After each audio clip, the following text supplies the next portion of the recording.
right, here we go. Oschino, welcome back to Vlad TV. What's up, Vlad TV? I feel at home here now. Yeah, I know. This is what, maybe the 5th time or so? Yeah, something like that, yeah. We got a lot to talk about, but first of all, 1 gorilla versus 100 men. Who you got? 100 men. Really? Yeah. 100 I got men? the gorilla. What is this fight in the forest? Like, where's the fight at? Wherever. If it's in the forest, like at the men, do they need sticks? No weapons. No weapons. Like an open field, football field. Damn, I just really don't wait for the 100 men. I don't know how they can hurt the gorilla without no weapons. That's what I'm saying. But the gorilla get tired. They too smart. 100 brains against a gorilla. We got to figure something out. Who's gonna be the first one? Who's gonna lead that charge? Somebody. You know what? Now that I think, if it's no weapons, maybe the gorilla. I mean, a gorilla has 10 times the strength of a man. Plus, you can't hurt him. And the bite. Yeah. It could literally bite your arm fangs. off. The fang. It's got fangs. And you can't hurt it without no weapons. And the skin. Its skin is way tougher. Because when they fight each other, like you can't. It's like trying to fight a bear. Right. You can't win. Like so, like if you ain't got no weapons, it's, the gorilla. The gorilla. Yeah, the gorilla. I mean, because even if the gorilla sleep, you can't hurt him if you don't have a weapon. Oh, once it wakes up. That's what I'm saying. If you sleep, if a gorilla is sleeping and a man walk over to try to punch him on him, it's nothing's gonna hurt him. No, you're gonna have a pissed off gorilla waking up, ready to tear your arm off. Because little monkeys be killing humans. Yeah. Little monkeys stronger than humans. So I go with the gorilla. I remember I interviewed this dude, Ronnie Newt, right? His kids were signed to Michael Jackson's dad. And he was telling me a story, and he was showing me pictures of like his kids with Michael Jackson and the monkey. And he said this one time the monkey bit his son, and he watched Michael Jackson beat up the monkey, like in front of everybody. Yeah, and he said the monkey like cowered afterwards. And I'll never forget, the kids was playing with Bubbles, so Bubba bit Jay. Bubbles is the monkey. It's the monkey. Bubba bit Jay on his arm. And Jay said, "Dad, he bit me." And Michael said, "He did what?" He said, "Bubba, did you bite him?" He said, Michael said, bam, slapped him to his knees, and Bubba said, I said, "What is he doing?" Michael said, "Praying for his life, because he know he done did the wrong thing." So Michael Jackson beat up Bubbles. Hit him with an 8-piece. With an 8-piece? With an 8-piece. Mike was fast. Really? Oh my God. Monkeys are really strong though. Yeah, but he couldn't mess with Mike. Mike hit him so fast, man, he was down on his knees, praying for his life. Just beat the crap out of Bubbles. He hit him with an 8-piece. Like Mayweather hit Pacquiao. I don't know if the story's true or not. The guy passed away, but it was a hell of a story. I mean, that's like Lionel Richie said. He was in the studio with Michael Jackson, and the big python came out of nowhere. Like Michael Jackson was like, "Yo, I've been looking for him. There you go. Come here." You know what I mean? So, I mean, Mike was Tarzan for real. Oh, for real? Yeah. Yeah. Well, Shannon Sharpe. Yeah. The young girl. Yeah. She was 19 when they met. He was like in his 50s. I mean, it's not illegal to be with somebody 19, not. but it's like it's not really, it's frowned upon. I mean, because if you double, triple my age, like I mean, it's like almost triple, yeah. It's like you manipulate. You know, that's what society would think. Right. I mean, me personally, I can't imagine me being with somebody 19. What you gonna talk about? She was born in 2004 or something, 2005 when she was born. You know what I mean? So, but he got too much to lose to be messing with somebody like that. Yeah, I mean, it's pretty crazy in terms of how it's developed, because she filed a lawsuit through Tony Busby, same guy that was suing Jay-Z and Diddy and everybody else. And the wild part is, Dr. Umar actually said this also, and I usually do not agree with Dr. Umar, but in this case I do. He said, what OnlyFans model going to turn down $10 million? Clearly she's being, manipulated by someone else or something to try to mess up his overall deal or something like that. Because when you look at lawsuits, right, $10 million with a assault case like this is tax-free when you get it, right? So let's just say she comes in, gets $10 million, Tony Busby will get $3 million, she gets $7. $7 million, you put it in like a 5% interest account, which you can get these days. That's $350,000 a year for free. Every year for life without even touching your $7 million. Yeah. Right? So you basically have a lifetime paycheck by going this way if you know how to manage your money even on a basic level. But instead, she turned it down. So now they have to go to court. That might take like 3 years. She might lose in court, or the amount of money might be way lower than $10 million.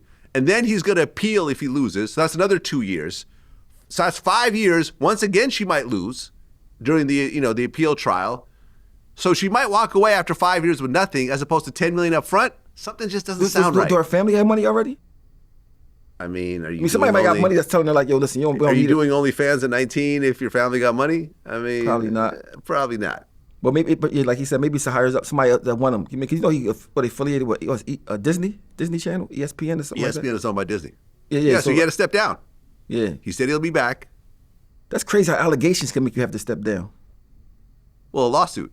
But there was also audio that got released. Is lawsuit still saying you're innocent until proven guilty? Well, a lawsuit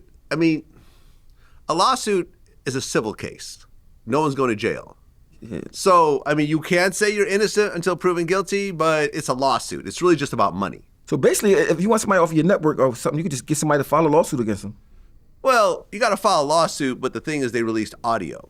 Yeah. You know, he's saying, I'm going to choke the shit out of you in public and stuff like that. And I just thought he was too smart to do that. Like, that's like a bonehead move. I mean, right. There's text messages from her saying, like, you had anal sex with me without a condom, without my permission. She was lining him up the whole time. She was let somebody 19 get you entrapped like that. You know what I mean? Yeah. I mean, most guys that's in a position like him are successful would have seen past that. Would have seen like, why you talking to me like this? Why are you saying this like this? Well, it was like what they say was a BDSM relationship. Oh. That's like where they're whipping each other. Like 50 Shades of Grey. Yeah. It'd be interesting to see when the details come out. But my thing is this: if you mess with somebody 19, I think you'll mess with somebody 17. I wouldn't say that. What's the difference? I wouldn't say that. What's the because one you'll go to jail over, and one people just. So that's the only thing to stop you then. Yeah, jail. Yeah, jail stops a lot of people. I mean, I just think as an older man that's in your 50s, somebody 19 you won't really find attractive. I would seem to me. I mean, I don't find her attractive. Period. Like when they showed videos of her and pictures, I'm like, this. She's like a 6 on a good day. Yeah, that's. I mean, I guess he started. He's a football player. Football players don't get that much attention as like basketball players. So that's but he's it's like his first time being famous, probably like really being famous. Like he's right a now. big media celebrity at this point. Yeah, but it's different. But now he's more known like far as like people really wasn't. Everybody don't watch ESPN sports stuff like that. But the interviews he do now, everybody watch. So right. He's a more of a home name, like a home brand. So more people know him. So I guess the fame might make him make some bad decisions right now. Because I don't see somebody that's in his position with a 19-year-old letting the line him up. They lose all. Everything he worked so hard for. That's to me is insane. That age right there, you gotta get a wife or something, man, and just chill. Like you can't. Especially, but I can see freaky boy. Because that's even my thing is if you gonna do it, do it. Don't text nobody. You too famous to be texting like that.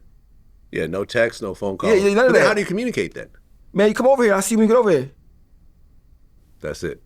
And you go come into my house where ain't no bug, no cat. You come in wherever it's gonna be where I say to go at. I'm not. Come on, man. Like look at Kobe Bryant. What happened to Kobe? Yeah. Same type. Like come on, man. Yeah, he beat that, but it's the blemish. The blemish kept on his. mentioning, even after he died, people mentioned it. Yeah.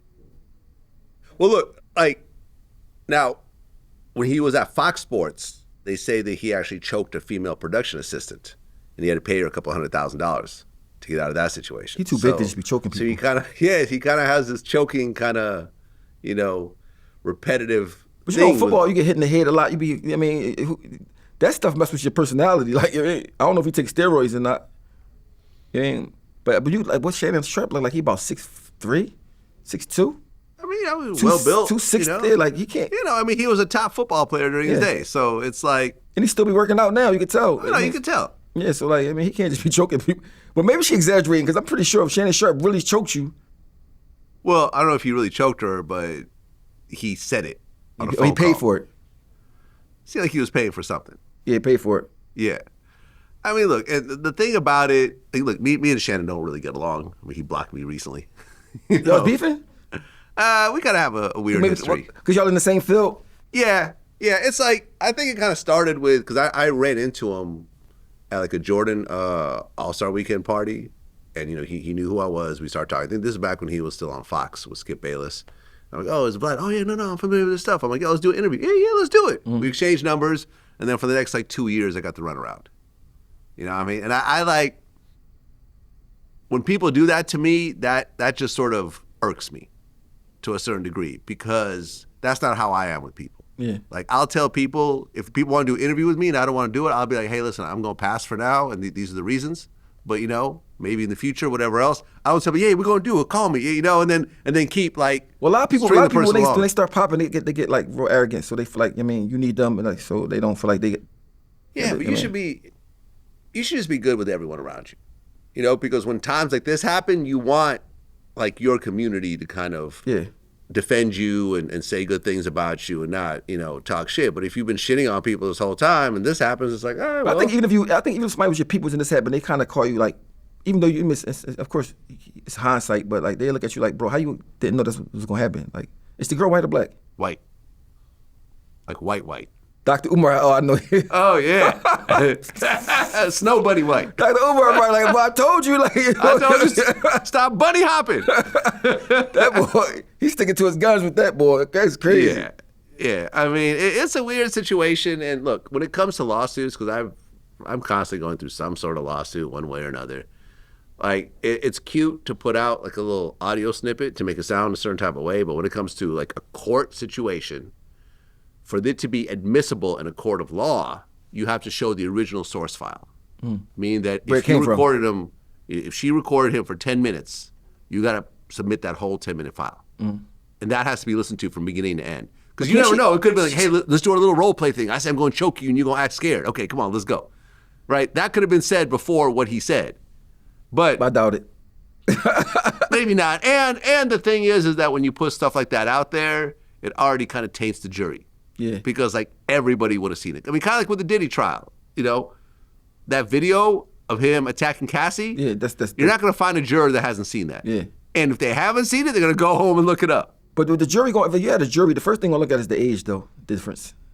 So they're going to look at it like, well, no matter if she was wrong or not, her age, you should be like a father figure type person. I mean, that's how they're going, and they might not say it. Yeah. That's how they're going to be thinking. They'll be thinking it. You're like, she 19, you 50, what? You were rich at 50, come on. Like, you brought this on yourself. Yeah. I mean, look, we'll see what happens. He had to step down at this point. I hope he beat it. I mean, I don't like to see somebody just get jacked for their bread. Like, but this might be just a lesson he need to learn. I mean, I just don't get. I mean, his own lawyer said that they offered her $10 million. She turned it down. Like, so he was going to give her $10 million? Yes. Well, he must know he did something. If you offer $10 million, that's a lot. That's a what? Or it could have just been like, look, I got a $100 million deal because there's supposed to be a $100 million deal for his podcast coming up, right? So this obviously derails that deal. So when you do that, do you sell your podcast and you still be work on it? I mean, it could just be. Or sell your back catalog. These deals are all different. It could just be like, okay, we're going to pay you $100 million and you owe us this many episodes and we get to keep the money from all those episodes. And then if you outperform, then there's some bonuses or something. Like, it could go a different way, a bunch of different ways. Could be a sponsorship associated with it, whatever. But, I mean, look, man, me and Shannon, there's some professional, back and forth, and we're both competing in the same field. But honestly, I don't want anything bad to happen to him. I don't want him to lose a bunch of money. I don't want him to be out of work. Yeah, for sure. I want him to go on with his career. At the end of the day, like we don't. But have it's like entertaining. It's just competition. Yeah, it's entertaining. He's done some sideways shit with me. I've said some shit about him. It is what it is. It is what it is. I'm not. He seemed like a cool guy. I mean, when he interviewed people, he seemed like he a cool guy, or whatever. But I mean, I just think this is like the second thing he done. He didn't have a tape when he was having sex with somebody already. Yeah, there was that. I mean, I was like, bro, yeah. Well, we know what's funny though is that, like, I remember like Mano was on my show recently, and he was like, I always thought he was gay. Honestly, I thought he was gay. 100%. With those outfits and the little little man purse and all that. His name is Shay. The way he talked, Shay. the way he moving around, I thought he was gay.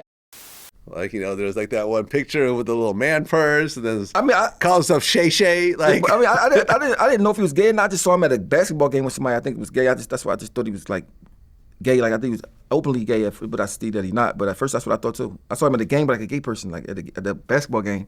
So he just looked gay at the game? No, he was a gay person. Like a person he was with was like, you could tell they was gay. Like they was like a. Oh, he was with a gay guy. Yeah, at a basketball game. Yeah, so I did it. So I just thought, gay is regular now. So I just thought that was it wasn't like a thing. I like looked at that shit. I just like, but then I saw him doing the interviews. I see he messed with ladies. I was like, oh, he's not gay. Maybe I was his friend or something. Maybe he's bi. Maybe he's swing both ways. Maybe. I'm saying, no matter what he's doing, he got to keep it keep it private. Hey man, listen, you don't know. Like, she might come out and say that she used a strap-on him. But BDSM kind of includes some of this stuff sometimes. Only I know about that 50 Shades of Grey. What I seen on there. Yeah. I mean, like tying up. No, but I ain't even know. Like, I guess that's a rich thing. I don't know. What, like tying up and all that type of stuff? Yeah, I don't think you could be regular and be doing that. So saying poor people don't, I don't don't get think tied up. You gotta hit that to go to work. Like, Listen, it's never been my thing. I never want anyone to tie me up or beat me or pee on me or whatever. Like I don't. I mean, but I guess you rich. You can do what you want, but you gotta just keep it public. You gotta keep it private. Yeah. Yeah. That's the part you gotta work on. Yeah. Do all the stuff you're doing now, but learn how to keep it private. Right. So. Well, speaking of football, Shedeur Sanders. Yeah. 5th round. Crazy. Yeah. I think they just flexing on him. I think the NFL is just flexing on him, showing like, yo, we don't care who your dad is. We don't care who we gonna do what we want to do. I mean, that's what it's like. If a person is good enough to go the 1st round, how they drop the 5th? That's crazy to me. Yeah, 144th overall pick. That's crazy. Were you expected to go in the top, the 27 picks, something like that? So I think it had to be because of his dad. Yeah, I mean, listen, Deion said that he predicted him to be in the first 5 NFL picks. Yeah, because the first. And I mean, 144th. Yeah, I mean, he is a quarterback. That's the most important position. Yeah, but the quarterback they picked, I think, they said he was better than not the first guy. The next quarterback after him, I think it was a white guy from somewhere. But they said he was way better than him. But I said, all right, well, maybe he'll go to 2nd round. But they 4th. Then they made a prank call. I see that the coach's son make a prank call to him. Well, not the coach, but the coach's son. Yeah, coach's son. Yeah, so the Falcons defensive coordinator Jeff Ulbrich, his son managed to get the phone number, and he made the prank call. Though. And the Falcons got fined $250,000. To who they paid the $250 to? $250,000 to the NFL. Yeah, they should be paying it to him. Like, I mean, at that point, you're playing with his life. Like, I mean, something that he worked for his whole life for. Yeah. I mean, and you in the NFL, like, I mean, that's crazy. But I just think for him, I think if he come to the NFL and kill it, he gonna have the last laugh. So he's got to come there and kill it. Yeah. I mean, but but still, my thing is this: if it's business, NFL is a business, right? Yeah. Why they letting personal feelings? Because somebody's personal feelings got involved with that. You think? Had to. It don't make sense. I mean, look, sports are always, sports drafts are manipulated a certain type of way. 143 people better than them. Yeah. That's look, for example, right?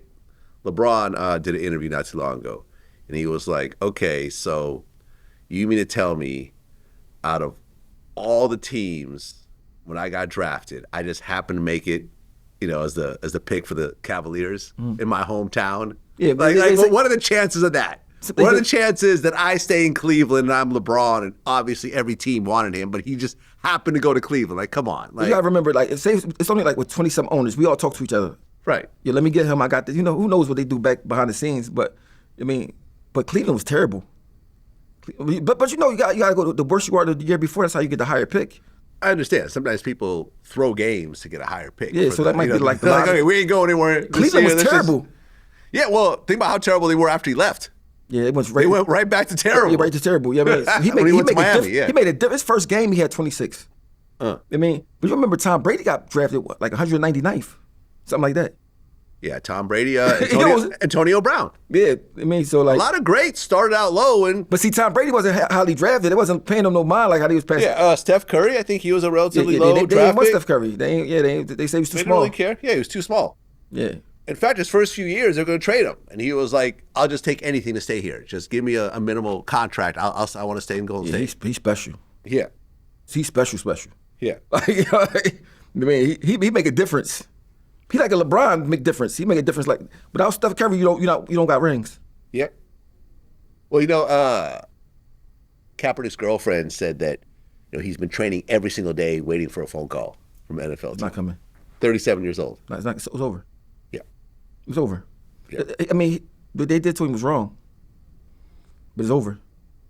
What do they do wrong to him? This is what I argue with people about this. But go ahead. I want to hear what's wrong. I want to hear your point of view. Say you, when Michael Vick got caught fighting the dogs, how they went going crazy over it, right? Okay. Yes. I interviewed Michael Vick about this. There's something wrong, right? Let's go.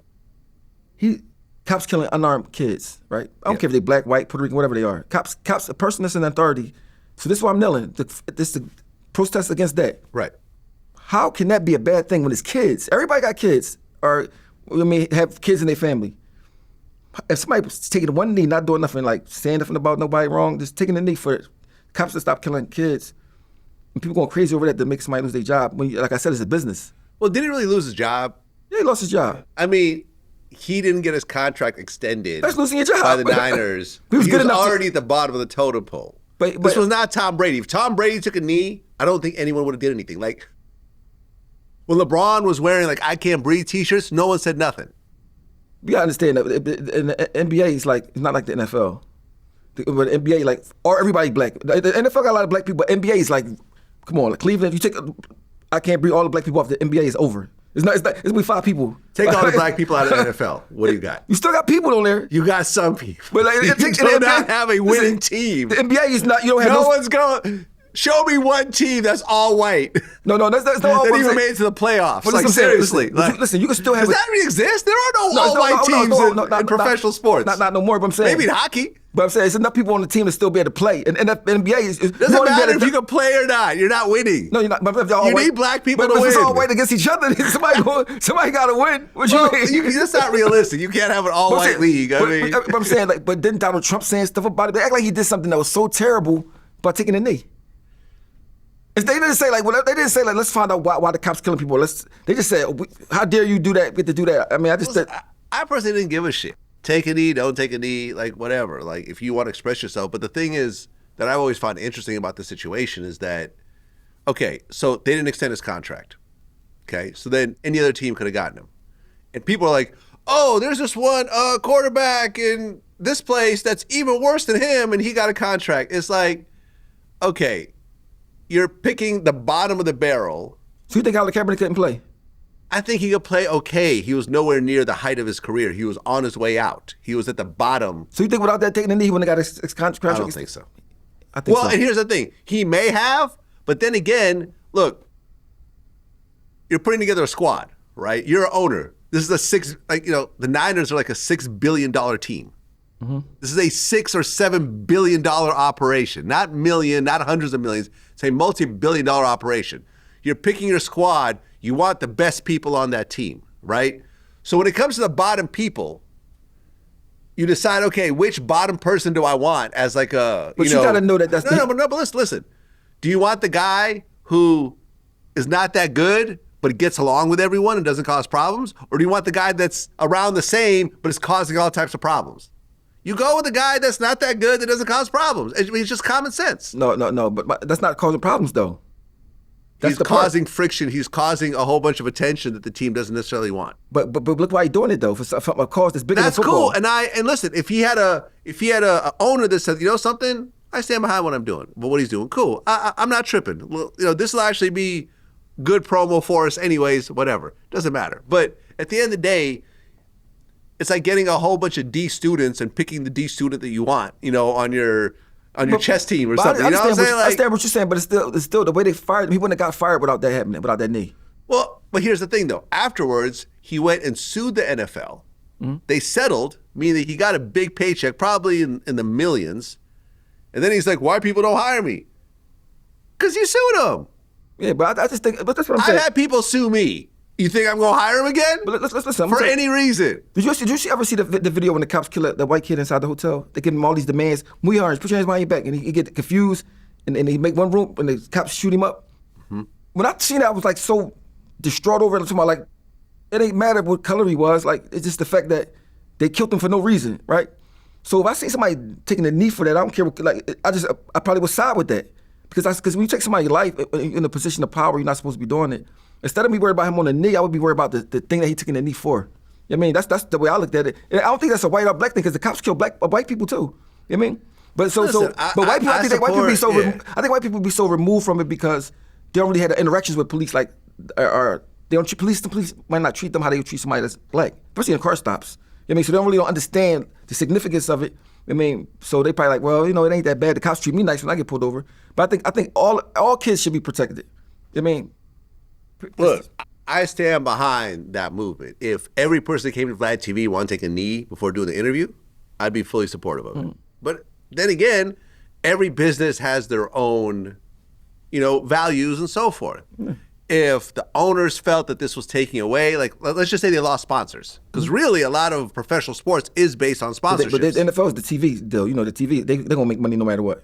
That TV deal. Well, yes and no, but also on the field, you know, there's all types of sponsorships all around, like everywhere, all along the side, on the big screen, you know, on the jumbotron, whatever else. If let's just say Budweiser was like, okay, listen, we're going to pull out. This whole thing is messing with our core fan base. Everyone in the South, all the white people that drink our beer are like boycotting our beer. Get rid of this guy or else we're going to pull out. So you just lost a $100 million deal with a beer company, and this guy's only going to make like maybe $2 million. It's like, all right, like you're costing us more than what we're making off you. You're a headache at this point. Now, it's another side to that story too. You can look at it like, okay, it's business, but like, look what he's doing. Even if you Budweiser or whatever, like, all right, he's doing this because of these people get cops killing kids. That's what the knee was for. You know what I mean? And I get it, and I'm supportive of it. You know, but like I said, if Tom Brady took a knee, he wouldn't said nothing. Nobody would have said anything. But that's not because he's Tom Brady. It's because he's Tom Brady. It's because he's white. Who's the top black quarterback? If Patrick Mahomes, who's half black, took a knee, it'd be a problem. I don't think anyone would say anything. It'd be a problem. Oh, you think he'll lose his job? You think they'll let go of Patrick Mahomes? They won't let him go. You know why they won't let him go? Exactly. Exactly. Because you named the best. Prove my point. Listen, you named the best quarterback in the NFL. Like, exactly. So like he's special. He got a special position. You can't be like one of the worst quarterbacks. That's what they would do. And start doing stuff that pisses off the management. Let me say something about white people. You know, when they protest and they get mad about something, they stick it together. They're gonna be at every game, burning jerseys. They're gonna do all that, right? So he's not going. He might get fired. It might mess with his play. But he almost white, ain't he? He's half white. He's half black. Maybe get half fired. Look, Michael Vick went to prison for dogfighting, came out. There was protests. Yeah. They made a big deal about it. You gotta remember this. Fighting dogs in the hood is like regular. It's almost like how the Puerto Ricans fight chickens. Cockfights. You know what I mean? White people shoot deers in the woods. Mind you, got to say a deer is way more cuter than a dog. When you see a deer like Bambi, somebody kill it. People don't have pet deers. People have pet dogs because you can't catch deers to have them as a pet. But if they could, they would. I mean, but it's like whatever the rules is for somebody, it's different. It's like different people raised different. So fighting dogs in the hood is like it's not looked like it's a bad thing. I mean, I'm not a fan of it. I'm a dog owner. Yeah, I mean, I never was like for dogs before, but I've seen it a lot growing up. Okay, well, look, what I'm going to say is this, and this will hit close to home for you, because I interviewed Michael Vick about this, right? His friends were fighting dogs at a property that he owned. Mm-hmm. They all snitched on him. He went to jail. He went bankrupt, right? Lost all his money, had to give back a whole bunch of money and so forth. He came out and he signed a deal with the Eagles. Eagles, yeah. Right? Mm-hmm. There were fans protesting. They were saying, Vic's an eagle, hide your beagle. you know somebody white wrote that. You know somebody white wrote that, yo. Just to say beagle, a beagle. That's why white wrote that, bro. Like they sat there and swore they killed it. Wrote a little bar, like, bro. But look what ultimately happened. He came back and he was on point. He was still young enough. You know what I'm saying? Like if he was like in his 30s, he would have had a problem. But he was in his 20s. Too. He came out still in shape. Got a 1-year deal. Killed it. His first contract was $1.6 million. Yeah. You got to think that before then he was making like 20, 30 million. Yeah, crazy money. Came in with a minimum contract as a quarterback, and he performed. And he performed, and he got back to that 20, 30 million mark he got because lucky. he did his thing. He got lucky. And he was responsible for killing dogs because he was a top dude. But Eagles was the only team to give him a chance, though. Okay, someone else would have eventually given him a chance. Because, for example, right, I had Warren Sapp on my show, right? Remember at one point, Kaepernick got a tryout with the Raiders, and they didn't pick him? Warren Sapp, who used to play for the Raiders, came on my show and said this is one of the worst workouts they had ever seen. He tried out with the Raiders recently, but I heard the tryout wasn't all that great. I heard it was a disaster. I heard it was one of the worst workouts ever. I'm wondering how the hell this happened and the tape didn't get out, right? It was that bad. And, he tried, Warren's Haiti, blah, blah. He's like, Warren Sapp's not Haiti. He's an all-star. You know what I'm saying? Like, this is a serious football player. He's one of the greats. This is from a team he used to play on. He wasn't talking just to talk. It was true. Was the workout after the allegations or before? It it was way after the lawsuit and everything else like that. But they're like, all right, let's give him a chance. They gave him a chance. It's like, all right. So, when Nessa's like, he's working out every day, it's like he's 37. He sued the league. It's over now, but I'm saying it's over. But dude, the way it looked from an average fan, like that's not deep into the story, like they just fired him for that and didn't give him a chance to come back. That's what it looked like, Yeah. Look. Trump like, yo, do anybody take a knee? Just take, like, it's just so crazy that nobody was talking about what the whole thing was about. That guy like lost in translation. Like, nobody said nothing about the cops doing nothing. And cops are acting like tyrants. Yeah. Plain tyrants. They just do anything. Like, anything. Like, they worse than the criminals. Like, not all of them, but a lot of them. They just do anything. They just go and beat their white. You might remember, a cop only takes 6 months to be a cop. That's all? Yeah, 6 months. Huh. So after 6 months, I got a license to kill. Like, period. So just imagine if you're a white racist person or somebody black did something to you, or even if you're a black person, a lot of black people was getting turned away from being a police officer in Philadelphia. Really? Yeah, they had an article in the Daily News about it. Like, for no reason. People that was in the army, all that, they was just turning them away. Like, they been keeping it mostly white.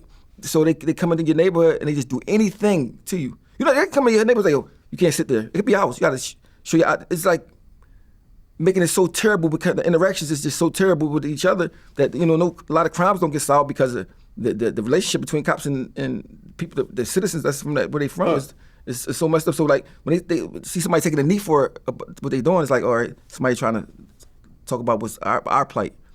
So when the NFL don't recognize it, everybody looking at it like, yo, what's the like everything that's for white people, it go through and it work. Like, but first of all, white people they not sue. They not to do all that. Y'all not do all that shit. Like, black people don't sue.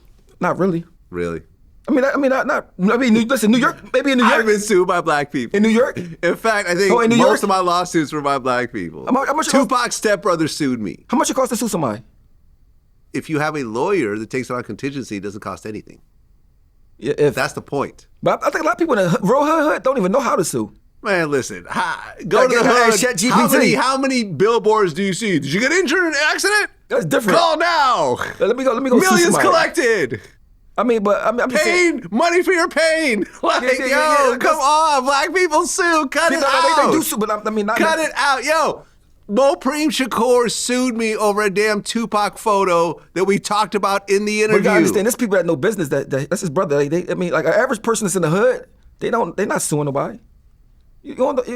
That's in New York different. New York is a business place. Y'all know how to do everything. Y'all got all these people here and all this stuff. You don't know anyone who got into a car accident and ended up suing and getting a check? That's a different kind of sue, though. Doesn't matter. Suing is suing. It's the same thing. It's the same thing. You know what I'm talking about? I'm talking about suing like, I'm about to sue you. You hit me. Or something like that. Like, car accident when you sue is like not the same. Because like the lawyers do everything. It's like an accident type thing. Lawyers do everything anyways. But see, now you've never gone through lawsuits, have you? No. Now you just told me. That's it. You've never gone through lawsuits. I went straight to the regular there we go. Joe shit. I've gone through lawsuits. I've had to sit in court. I've had depositions. All right, how many times you got sued? More than 10? I'm being sued right now. Is it over 10? Maybe about 5. So I say if it's 5, about 5 lawsuits. So 3.5 of them was white that sued you. Let me see. Black. White. Like 2 black, 3 white. Yeah. But the white companies are like, the white lawsuits were like companies, like image companies. All right. I'm assuming it's white, but I have no idea who the owner is. But the company itself sued me as opposed to individual. But I know 2 people that individually sued me. Both of them black. One male, one female. Female sued you? Fuck you, Vlad.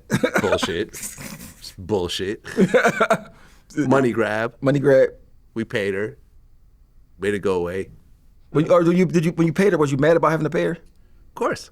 But we were the lawsuit had gone on for like 2 years. Started with like 600,000. And then finally the number got down to like 75,000. And I'd already paid 75,000 legal fees. So trying to get over with. So it's like I'm 150 in. We were about to get into depositions. We're about to go into trial. We had a bunch of dirt on her. We countersued her for stealing, and everything else like that. And ultimately, she just felt it was best to just sue. And it was the amount of money, because you got to be careful about settlements, because it's like, it was like 70,000, I believe, 75,000, something like that. But when you put out a number like that, other lawyers are going to look at this and say, "Ooh, yeah, there's a easy way to get pot of gold over here. Yeah. Let's get all the other people associated with her and get them to sue too. Like this is, that's what happened to Michael Jackson. Like I remember I talked to Tom Mestro, like Michael Jackson's old lawyer. Yeah. And Michael told him, he said, the worst decision of my life was settling with my first accuser. Michael Jackson told me in no uncertain terms that settling that case in 1994 was the biggest mistake he'd ever made. He should never have settled it. He should have fought it through a trial. He would have won. It was an absurd case.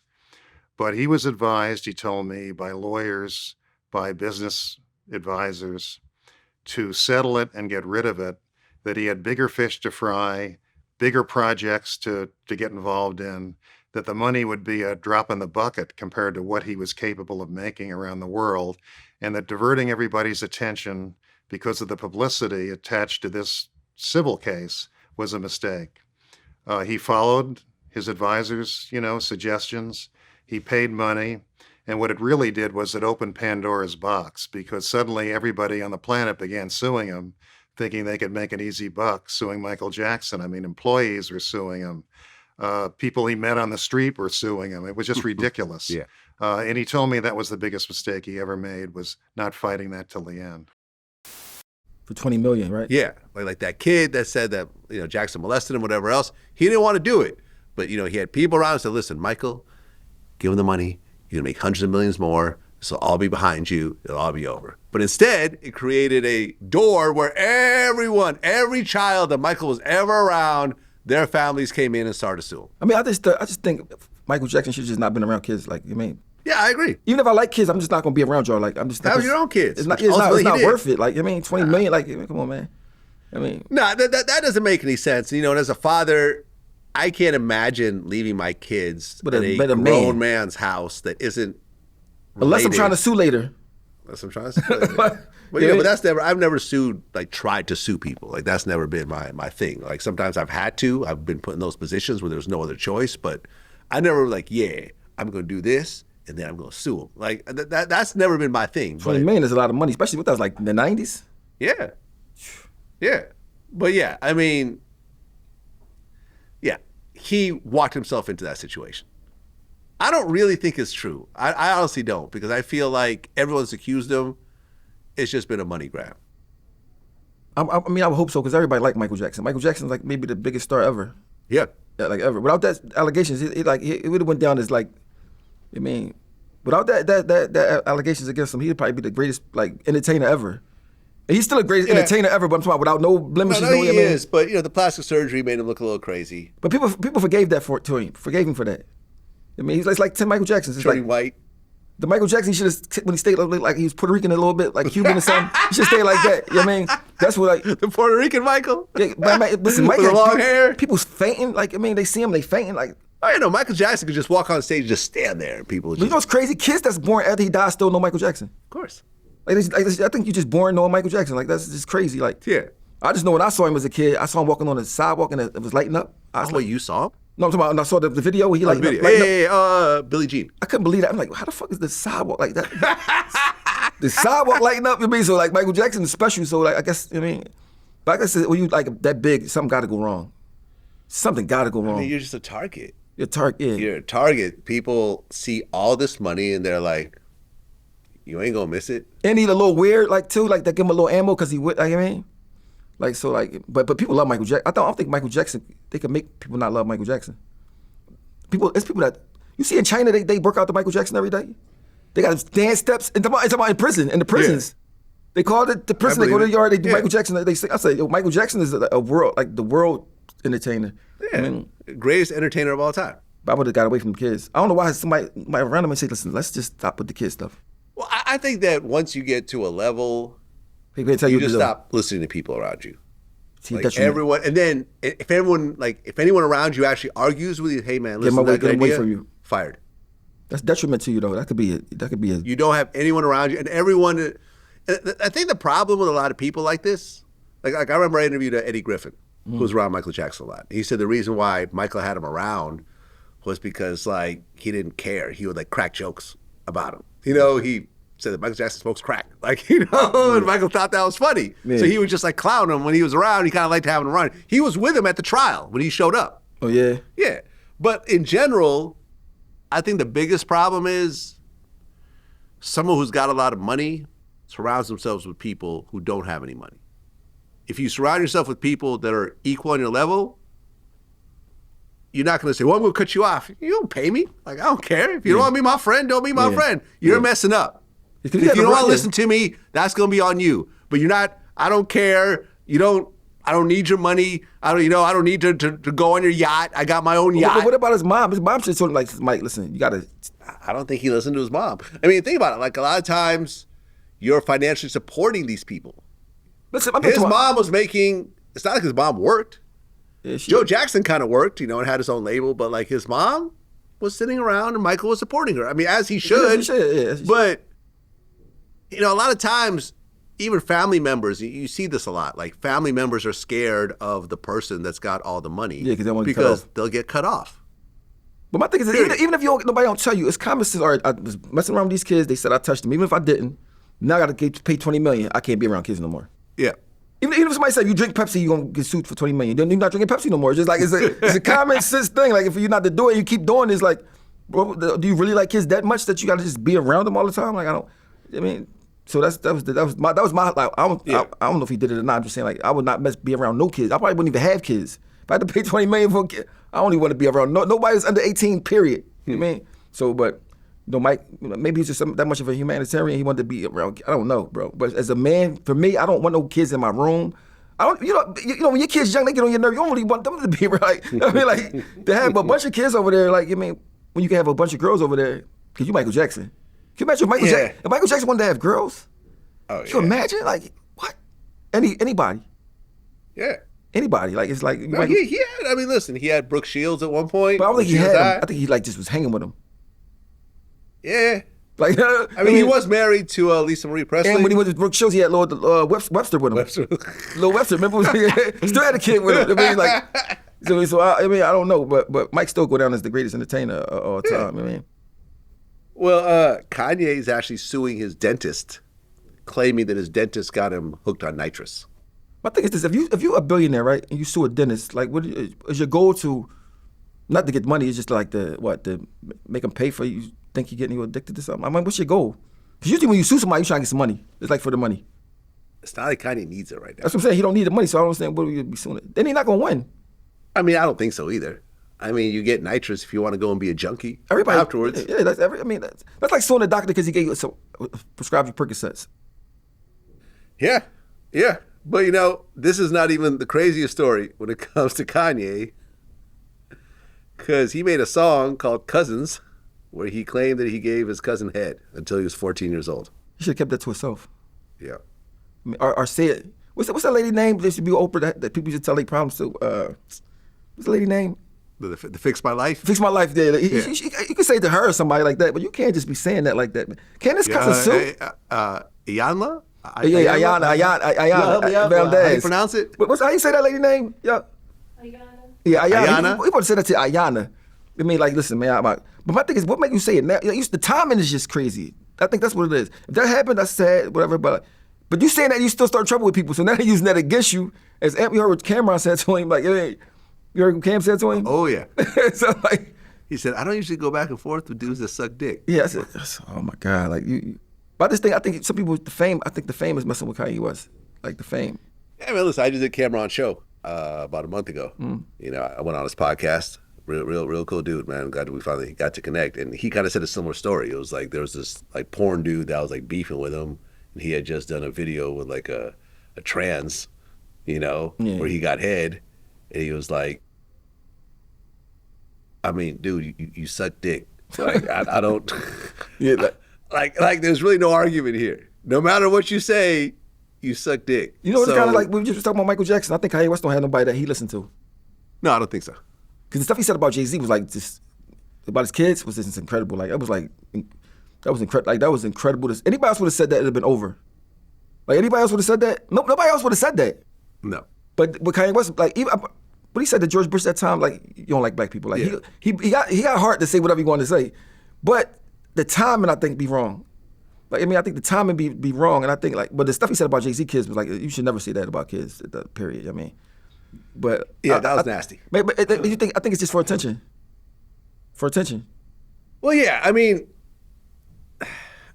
you can't sit there and constantly cry that you can't see your kids, but at the same time, you're bashing the mother, right? And the kids are with the mother 99% of the time. And they're obviously closer to her because of that situation. I mean, I just think the judge can see that you look like you're unstable.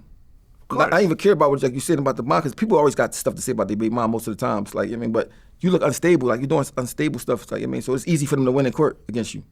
I mean, no, I don't think he's going to try to sue for custody. I mean, even if he did, I'm saying, like, I mean, like, yeah, no, I mean, it's. I mean, look, he did an interview wearing a Klan outfit with a swastika diamond chain. I don't know what that was kind of like trying to. I don't know what that was like. What he was trying to say with that outfit. I was kind of confused about that. Like, you mean, Ku Klux Klan is a terrible organization that, you mean, did what they did, but I don't even want nothing to even be associated with that at all. I don't want to, even if it's a different color. You know what I mean, like, I just don't. I kind of was trying to figure out what he was trying to say. Like, what you trying to say? Like, you're a black version of them? I don't know. What are you trying to say? I don't know. But it was kind of weird. You know what I mean? Kind of weird thing to do. I mean, he's got a song called Hail Hitler. And the crazy part, Hitler would have killed them. Yeah. I mean, he called himself a Nazi. And I think he's doing that just because he's mad at Jewish people. Like, I mean, I think he's just doing that to be because he's mad at Jewish people. But I don't think Jewish people should take it so personal either. Like, 'cause that's like a person that's. I mean, honestly, as a Jewish person at this point, I kind of don't give a shit. Like, it's just like whatever.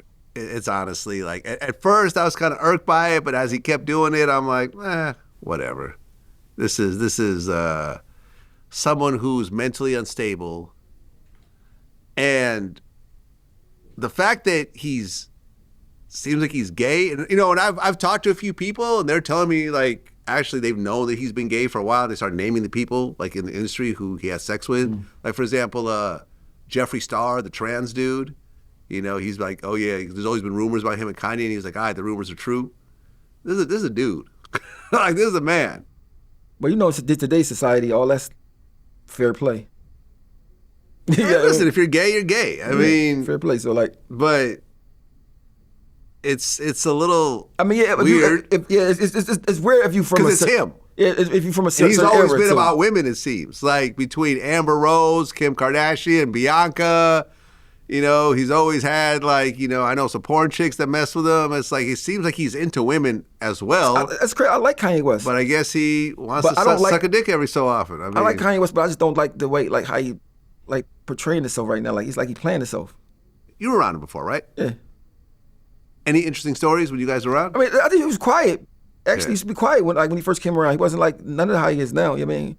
I guess the success wasn't there yet. He was just quiet, making beats or whatever, but I seen the success, and I'm like proud of him because I'm like, yo, he got a success, but like he started being so big, I think it went to his head, it made him like, fame is not for everybody. I mean, fame is not for everybody. Now it's like you feel like you got to go against the world. You just don't. All you got to do is take care of your family. I mean, that's it. People dream of making it to the level he made it to. You know what I mean? Don't blow it, because you can blow it. Messing with these people that got power. You know what I mean? Yeah. I mean, well, he put out an album. He put out Donda 2, but I guess the producers weren't paid for the beats, so it got taken down, I believe. He's complaining about it, but if you don't pay your producers, then you can't put it out. So I see you get Game 2 cars and then start trying to talk about Game, like you like talking about Jim Jones, Lil Boosie, talking about just like, oh yeah, no, him and Boosie went at it. Lil Boosie gonna come say something. Oh yeah, Lil Boosie responded. What did he say something about Lil Boosie for? Like, well, listen, Boosie been talking shit about him for a while, on my show and other places and so forth. So Boosie don't like Kanye West? Nah, he doesn't. Well, mostly because of the slavery was a choice. And, you know what I mean? Because Boosie's so pro-black. All his kids are black and so forth. Even if the baby mom was white, his kids would be black. Yeah, but all his baby mothers are black. Because Boosie, and I've talked to him about this, he likes, especially his sons, looking like him. See what I'm saying? So he's just very, like, pro-black in that regard. Now, not to say that he's racist, because me and him are friends. Like, me and Boosie's been rocking. I've never heard Boosie say anything weird around me, ever. He's always been very respectful. But he has said some things about Kanye, and Kanye finally responded and said, oh, Boosie smells poor. It looks like he smells poor. And he's like, he responded, he said, I smell never. Your mouth smells like a ham and cheese Hot Pocket when it comes out the microwave. What you need to do is watch your tweet, bro. You have sons who look up to you and value your words. You just motivate your son to put a dick in his mouth. You're making your son suspicious of what a dick tastes like.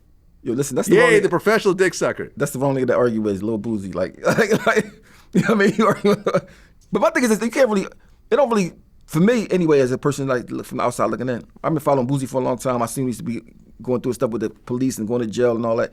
Kanye West not that type of person to be with none of that. You know what I mean? So like, you saying something about Lil Boozy, if y'all was from the same town, all right, and without, both of y'all don't rap, you would have never said none of that stuff. You know what I mean? So I just don't respect nothing like that. You know what I mean? Because like, bro, you a backpack rapper for real. In my view, I like Kanye West, but like when you come against Lil Boozy, I just don't think he qualified for that. Like, as far as like any beef type stuff, you know what I mean?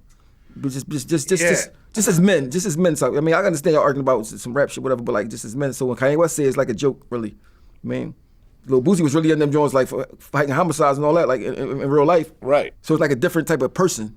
Yeah. You know what I mean? So like, plus if you sitting on there crying about having a baby with Kim Kardashian, like she's like she's a super paid chick. You messed that up, whatever. Like people don't feel sorry for you because of that.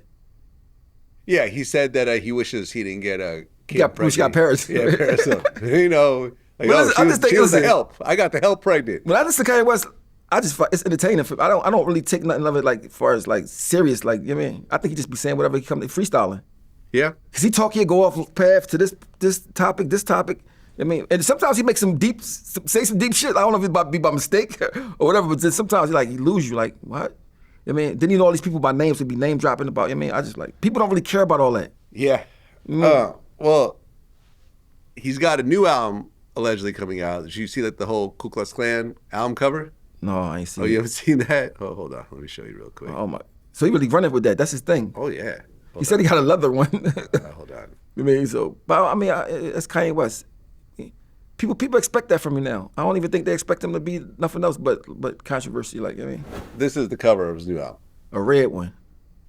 Is he holding a gun? Well, no. So basically, it's a woman with a red Klan outfit and a man behind her. He in the white one? He in the white one. So the woman is white and the man is black in the Klan outfit. Now, this is actually a Photoshop of an image that was in a magazine a long time ago, like Time magazine or something. Both people are actually white in the real photo. But what he did was he basically made the guy behind black, you know, by putting like black around the eyes and on the hands and so forth. So it almost looks like him and Bianca in Klan outfits. But I wonder what's his goal? Well, the name of this album is called Cuck. What the fuck is that? Cuck is short for a cuckold. You know what a cuckold is? Like when a person watch you. Is that when you watch somebody mess with their wife or something? You watch something Correct. like that. So how do that fit? Because I heard that's what he actually does.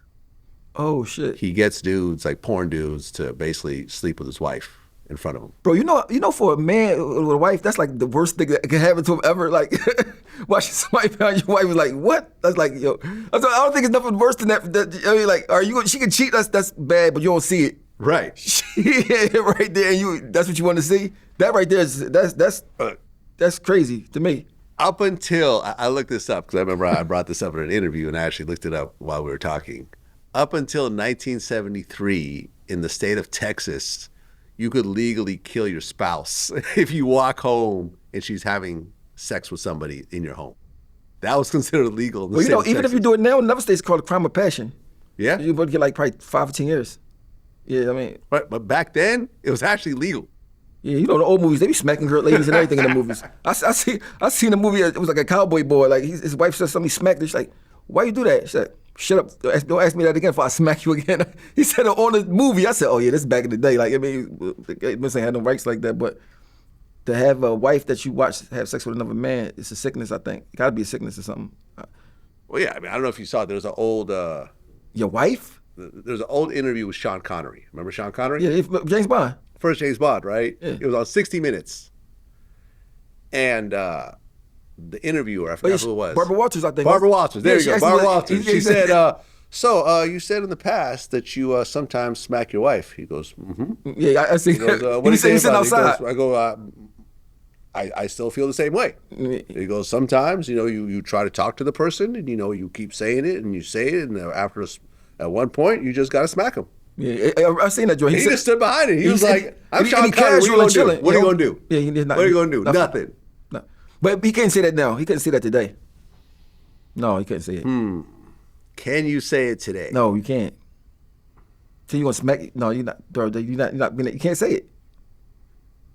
You can't say that today. You're saying that no A-list person can say that? No. I think you're right. They can say it. They're gonna pay. They're gonna pay if they say it. And he was out there. I remember that interview. They sitting outside. He like he about to eat or something. Like just so like he don't care. But he from back in the day. I mean, listen. Ike Turner does an interview. I remember I played it. I did an interview with this woman. Remember that show Sweetie Pies on TV? There's a reality show. Yeah, it was a reality show about a soul food restaurant. Yeah. It was like the woman was the owner. Her son was there. He ended up going to jail for murder. Plotting to murder, kill his nephew or something crazy. But she was one of the Ikettes, right? And I'm like, have you ever seen any of the abuse between Ike Turner and Tina Turner? She's like, no, we were just there to do backup, whatever. I said, well, have you ever seen this interview? And I played it, right? And it was like, so do you smack Tina? He's like, yeah, but no more than the average guy beats his wife. And it was just like, and they're like, oh my God, like I've never seen that before. It was a different time though. I mean, it's wrong, but it was a different time. Because if the cops beat their wife and you call the cops, they come there like, what happened? My husband hit me, and I mean, there's no relief for a woman back then. I don't think. I mean, especially these days because of what happened to OJ, like especially in like L.A. where I live. If something like that happens, the police show up, they have to arrest somebody. Yeah, that's because OJ, like Nicole kept calling, the cops would come over. Oh, it's OJ. Oh, y'all just take a breather, go to a different place, whatever, and then like she ended up dead. So they basically changed the laws where they basically have to arrest somebody at this point. Yeah, that's how it is in Philly. It's almost like they got this thing where though say a girl want to say you beat her up and they don't come to court, the court will come to court on you. She don't have to come. As long as she made that initial report, sometimes they don't even need her no more. I mean, so they take it serious. Yeah. As they should. Well, your friend Dame Dash is still in the news. For what? So his legal team just dropped him over this lawsuit. It was with film director Josh Weber.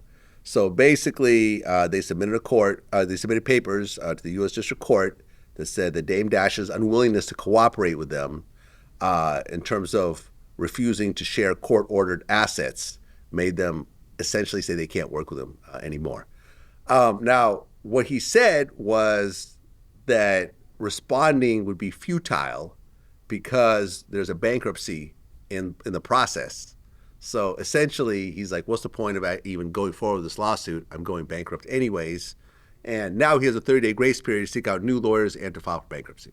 But he's basically not cooperating. So somebody sued him and won, basically? Yes. They're suing him. This is the filmmaker dude. Like, let me see. And he lost. He already lost the case. I think it's still ongoing. Oh. So let's see. So basically, the court was ordering to see Dame Dash's film rights and company records because he was ordered to pay $805,000 to this guy back in 2022 for copyright infringement and defamation. And he was also not being compliant at that point by not sharing information. That same defamation suit is ballooned to like $4 million. He called the dude a dickhead, accused him of theft and so forth. And then, essentially that caused a bigger lawsuit and so forth. So I think Dame's at the point where he's like, doesn't matter, sue me all you want. Once you file for bankruptcy, can you still live a rich life? Not exactly. Why not? I mean, not exactly, because you can't just reset all your debts when it comes to bankruptcy. Some of the stuff can possibly get reset, but if you have assets, all that gets taken. And if you have more money coming in, they may potentially say, well, that's ours as well. Like, you can't just get out of doing stuff and say, I'm just filing bankruptcy. That's crazy that you could work all your life for something and somebody can just come take it. Look, I remember I saw an interview with Cameron. This one really hit me because I guess Dame had said like, yo, all these artists I help make millionaires, they don't help me. Now that I'm having problems and so forth. And I think he may have mentioned Cam by name. because he did sign Dipset to Rockefeller. Yeah, I remember. Like that's legit. He signed Kanye. I mean, nobody is Kevin Hart. downplaying Kevin Hart. Dame's contributions to music. No one's doing it, including myself, regardless of what me and him had gone through before. But what Cameron said that really like hit close to home with me is like, listen, he's like, look, Dame did a lot of great things during his time, but at one point the money stopped. He continued to fly private for like 5 years. He continued to keep owning all these homes. He had a home here. He had a home here. He was like, yo, Dame took me his homes. Like, yo, these are all museum walls right here. You know what I'm saying? I was in all his cribs. You've been to some of these cribs. Yeah, mostly all of them. Yeah. That's what I'm saying. He had all these homes. He was flying private. He was spending all this money. But he's like, yo, like everyone else that was doing this, that was balling out like that, kept hustling. They kept putting out product and kept making millions and millions of dollars. Like Dame just kind of stopped. I've never seen Dame stop hustling. Maybe it didn't work. The hustle didn't work. It didn't work though. Yeah, that's what I'm saying. He always hustled. He always was hustling. But he was hustling, but it stopped working at one point. Cam kept making money. Look at Cam's popping right now. It's kind of easier when you're an artist. Cam, like he said, I remember when I did his podcast, he's like, yo, who's the most popping dude out of Harlem ever? It's got to be me. And they're like, well, what do you mean? He's like, oh, there's this drug dealer, whatever. He's like, no, I'm not talking about drug dealers. I'm talking about just overall a dude from Harlem that kept making money. He's like, I've been making money. I say Mace. Mace made more than Cameron? Mace. Remember Mace when he came out with his album? That shit was like 5 million. Mace was a major star. But they were together anyway. But he only had 2 albums. But that's all he needed. Cam kept going. But you remember when Mace walked away and became a pastor? Cam was saying that this new deal he got is like $25 million or something, like for his new podcast or something. Cam, like that. I fuck with Cam heavy. I fuck with Cam too. But I'm just saying, I would think Mace is bigger than Cam though. I don't listen. Mace seemed like he was good also. You know what I'm saying? When I see Mace, he's in Rolls Royces. He's got, I'm talking about as far as even the music, like how much it sold and like how big he was when he came out. He was like the top rapper at the time when he came out with 24 Hours to Live and all that. But Cam also, like all the Dipset dudes, all that money kicked up to him. Yeah. Jim Jones, Vado, Jewel. Who was from Harlem? It's a lot of people from Harlem. Harlem is like a major No, I understand. But my whole thing is like Cam kept hustling. He's definitely a top person from Harlem. making money. Yeah, he kept making money year after year. Dame had the clothing thing with his ex-wife. That did well. But then after that, the label never took off. All the online stuff never took off. He burned a lot of bridges and so forth. And I remember he made a video, I think, after me and you talked last time. And he was like, yo, man, Vlad keeps talking about me. So, Vlad could come to my show. He could talk to me in person, and then I'll do his show. And I'm like, I'm looking at it going, like, I'm not doing that. We could do a neutral platform. Something that we both know, like a Math Hoffa or academics or something. Like, I'll do that. Where I actually will where me and the person who we're doing it on, no Diddy, I could say that if things go left, I'm like, I don't want that coming out. And they'll respect. You know what I'm saying? If he just goes completely left, it's a bad look for everybody. I'll be like, I don't want that coming out. Take that part out or just scrap the whole thing, and they'll actually respect me. But I'm not doing it on his platform. I don't know what he got in store for me. You know what I'm saying? I don't. It's not going to be a safe space. I think it'll be a safe space. I think it'll be a safe space. You think? Yeah. And listen, but beyond that, though, for me to even consider doing it, me and him have to have a phone conversation first. And he didn't want to do it. Yeah, I remember. Maybe it changed since then. I mean, because my thing is this: I'd rather bring people together than push them apart. You feel me? So, I don't have a problem talking to Dame Dash. It's not a big deal to me. I don't have any sort of real problem with him. Like, listen, I've got people that I really have real problems with. Yeah. Dame is not one of them at all. It's just words. So I mean, for me, knowing Dame personally, this is how I look at it. I always feel like, even though people believe that he's just done and he finished, I just never see him as being finished. I never see him as being done. I never see him as being, because he's always trying to bust a move out. So I just feel like something's gonna work eventually. I mean, and getting back where we're supposed to be at. I think with Dame, his biggest flaw, and I remember my man Sean Perez did an interview with him, and they talked exactly about this. And I remember me and Sean talked, and Sean agreed with me, where Sean said relationships are important. So relationships are important. It's about having the best product. No, you know what I mean? If you got the best product on the block, it doesn't matter who you cool with. People gonna buy your dope because you got the best product. And I'm like, Doesn't work that way. No, Not in the real world. The block. Maybe on the like, block. Yeah, but like in real, yeah. Because if y'all both got sweatsuits, but you my man, I'm gonna most likely get it from you. Even if his a little bit better, I'm gonna get it from you.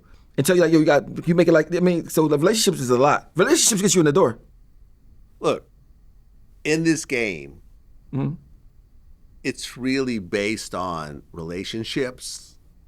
And life. And life. Yeah. But in entertainment especially entertainment, people will just rock with you because they fuck with you. Because they fuck with you. You know, when I went through my whole, and I recently apologized, for the Farrakhan misquote. I flew down to Houston, and me and my man Willie D. You know what I'm saying? Yeah, from Ghetto Boys? Yeah, from Ghetto Boys. We did an interview where I apologized. I said, I misquoted him. I'm sorry. At the time, I was being hard-headed. I didn't want to do it. But, 5 years later, I'm apologizing. You know what I'm saying? But at that time, a lot of people were like, hey, we ain't fucking with Vlad no more. And bro, you ain't got to tell me how much shit I hear about that shit. Like, yeah. You Vlad your man. You know he's at the Farrakhan. Well, now you can't. Now you say, well, he apologized. I don't give a fuck, though. At the end of the day. Well, that was the thing. But certain people were like, even people who are Farrakhan supporters were like, hey, man, listen, you're my man at the end of the day. You know what I'm saying? I'm still rocking with you. I just like at Farrakhan as being so strong that a quote don't even, if somebody don't, like he was around with Malcolm X and niggas was getting killed. That shit, he built for all that. Like he built for whatever. So I don't really think he needs I don't think that even hit his radar. That's what I'm saying. Like he don't, like he. I really don't think so. I mean, but people, I think sometimes people take like, if they don't like a person or for whatever reason, they might be jealous or don't, because sometimes I think it'd be a little bit jealousy sometimes. Oh, there's a lot of jealousy. They don't like a person, the person winning, they just want to find a reason to just, whatever. So so like they come in, yo, I'm talking about, bro, a lot, listen.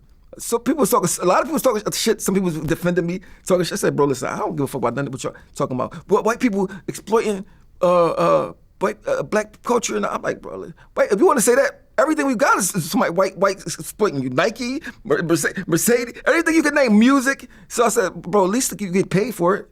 You don't get paid from Nike, give you nothing. Yeah. So I don't, but I don't give a fuck about all that shit. When you do real shit in the streets, like real shit, life shit, that shit don't end up be like, all right, it might irritate you a little bit, but that shit don't really, shit don't really mean nothing.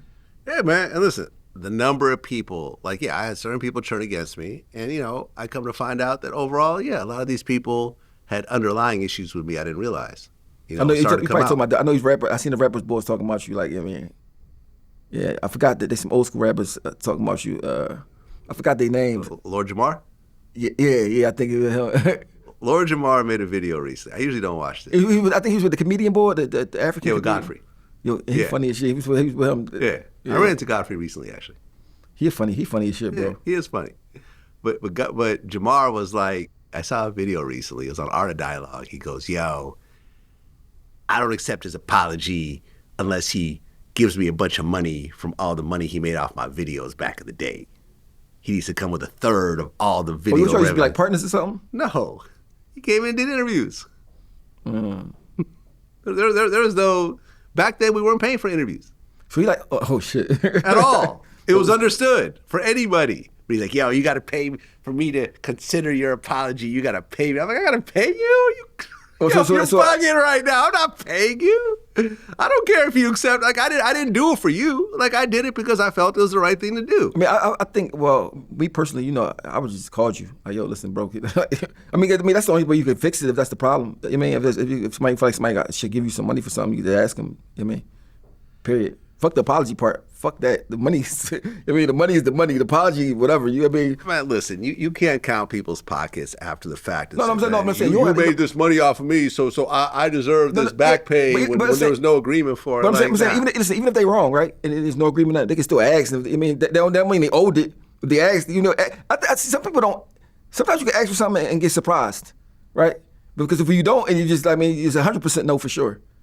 I mean. So I used to go to Dame and the ask for shit that's like, yo, let me just, all you can do is say no. What the fuck? So and a lot of times you get surprised, like, oh shit, for real?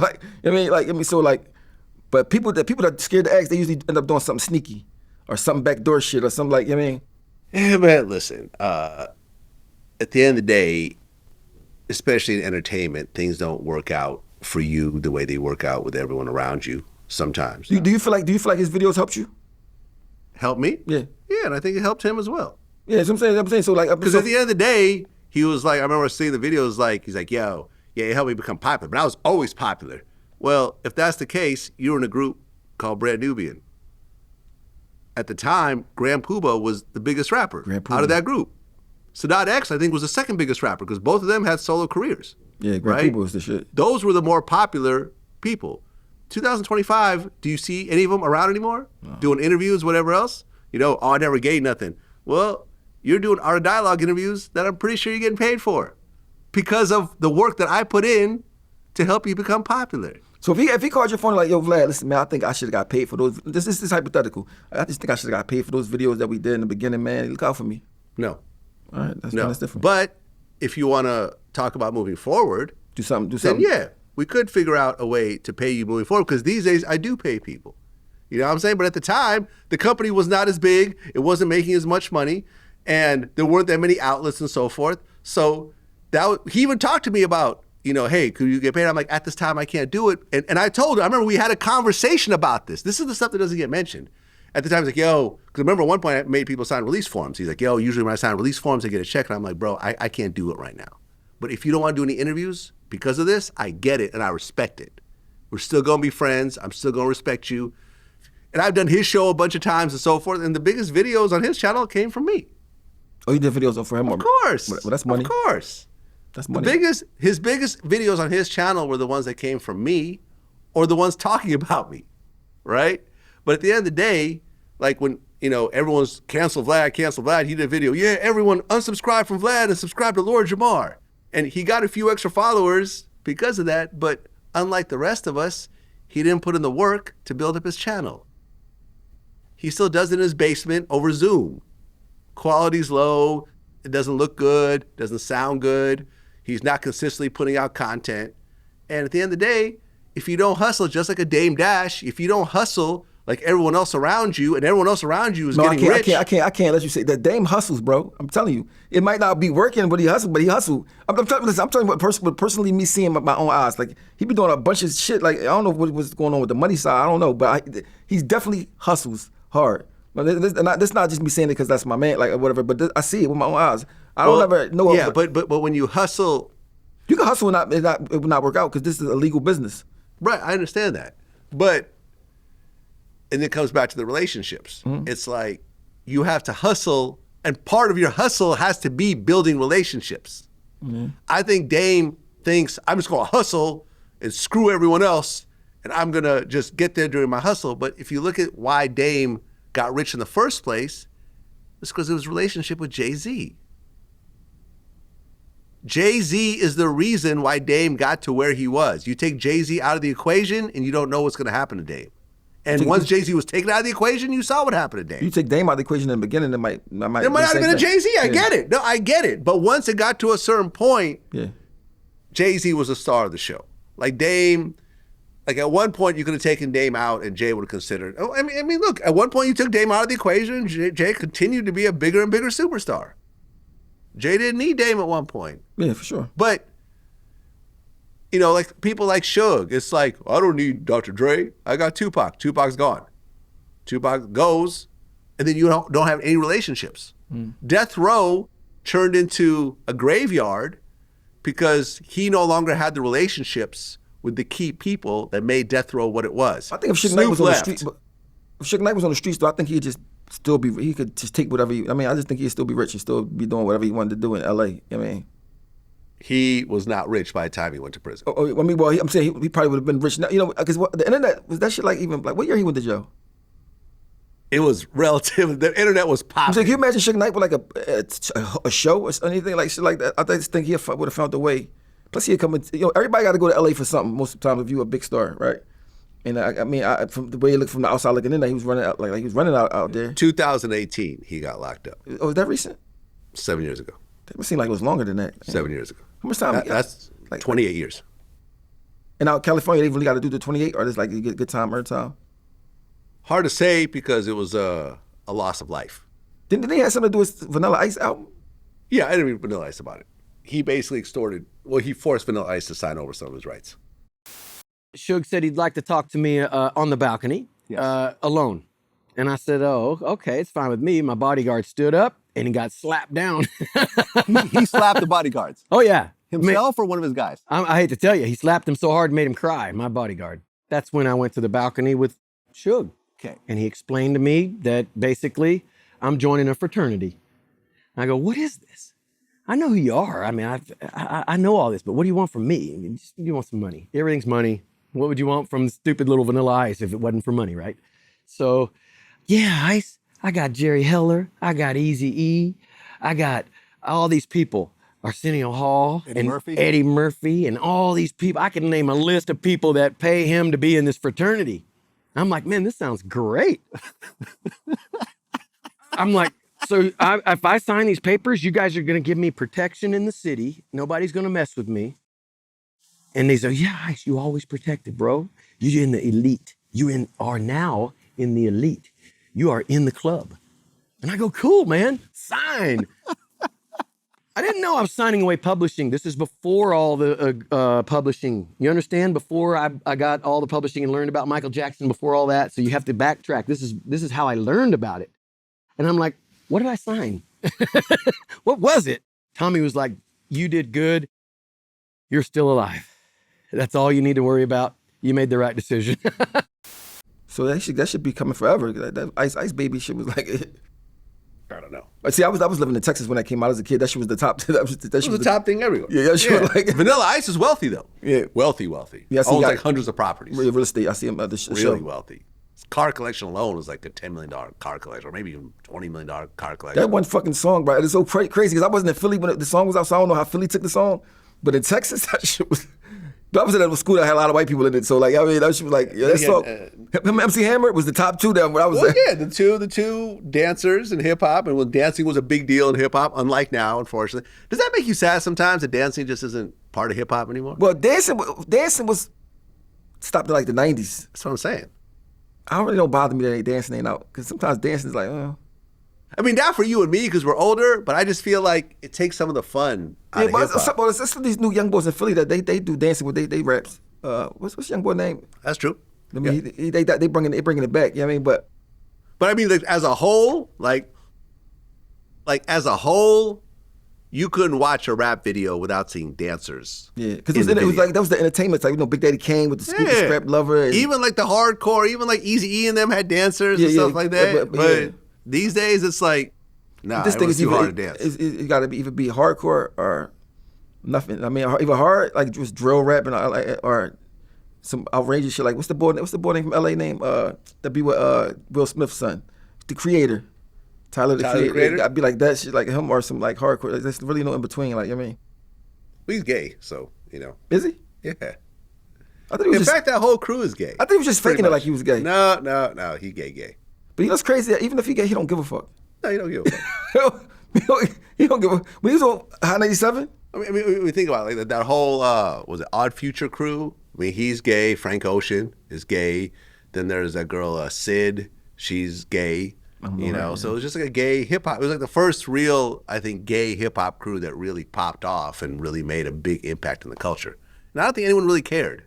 No, because the way he carried it, he just owned it. Yeah, I mean, he's very creative in what he does. I mean, Frank Ocean is a monster. I only heard one song from that song with him and Jay-Z. Yeah. That shit's crazy. Was it Cruising or? What's the name of that song? That shit's crazy. He fucking killed that song though. Jay-Z.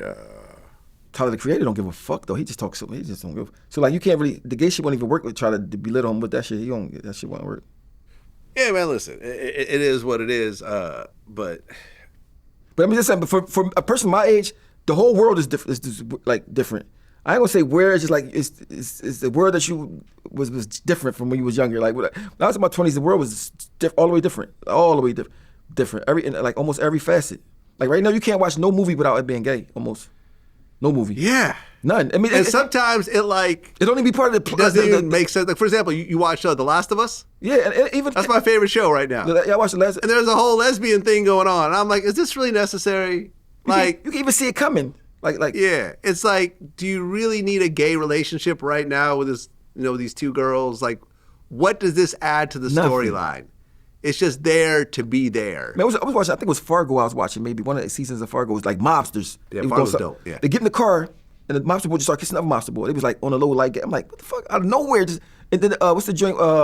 They're like vampires, the black one and the white one. Like the Brad Pitt old movie. What's the movie he had Brad Pitt? Interview with the Vampire? It's a show like that now. Oh. First episode, come on. White vampire, black vampire. He just raped him. Fly in the air and just rape him. I said, what the fuck? I just turned it off. I said, that's done. I'm talking about like out of nowhere, every show got to show you that. Like, it's like they forcing it on you, like everywhere. Like, I mean, like, even Chucky, the doll, the newest one. The gay? The little boy, yeah. No. Yeah, it's like. They got a gay Chucky? No, the Chucky ain't get it. The little boy, you know how there's always like a little boy Chucky, he's a doll. So the little boy that get the Chucky is the doll. The little boy's gay. Really? Yes. I said, bro, like, what is, I mean, but I'm talking about like, it don't have nothing to do with no storylines. Like, just we got to put this in there.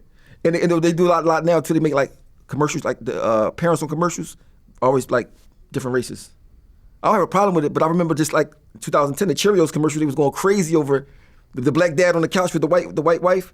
So like now they're like trying to be too politically correct and include everybody when there's no need for it in some shows. I mean, so I just know. I mean, so like the world, you looking at TV like, oh, I gotta change it. Now, mind you, the interview with the vampires, they gay. I mean, they naked. They like, it ain't like it's like you. They naked in this. So any kid in the house walking past, like, what the fuck is this? Like, I mean, there's no lead up to it. It's not like they like. It's like it just happened. Straight gay. They're just in there. The white vampire in the air. So you know, vampires can fly. So he's floating in the air, raping the other boy. Like I was like, what the? This is crazy. Mind you, the show was good before that. I'm like, this shit was like, this is a good show. I can't. And it's not being homophobic. Like you don't want to see that in your show, like right there. I mean, like even if it was a man and a girl, a man raping I still wouldn't want to see that in the middle of a vampire show for no reason. But whoever own these networks and own this stuff, they got, listen, whatever this script you writing, you got to put somebody in there that's, you know, that's why I like 1923. That show all straight. Dope. Yeah. Well, no, I remember I was watching Black Mirror. Yeah, the newest one. No, it was like the first season, I think. I watched all of Black Mirror. They had Anthony Mackie in it with the with virtual reality. the video game. Yeah, and they be gay in the video and then game. They turned gay. I said, I'm done. They got the I'm newest done one. with the series. The newest one got a gay girl joint in there now. Really? Because that was one of the first episodes. It was maybe the first one or two episodes. Yeah. The first episode was With the the dude dogs? who had to have sex with the pig in order to save his daughter. Oh yeah. Yuck. And I like the joint with the dogs, the metal dogs, the robot I dogs. haven't seen that one. That was I saw the pig episode, which was kind of nasty. I mean, he basically had to have sex with a pig on television until he came in order to save his daughter. That's the Black Mirror shows, like whoever be writing those shows, some of them It's twisted. crazy. Yeah, but then I'm like, all right, I've suffered through this one. Then, Anthony Mackie, I'm a fan.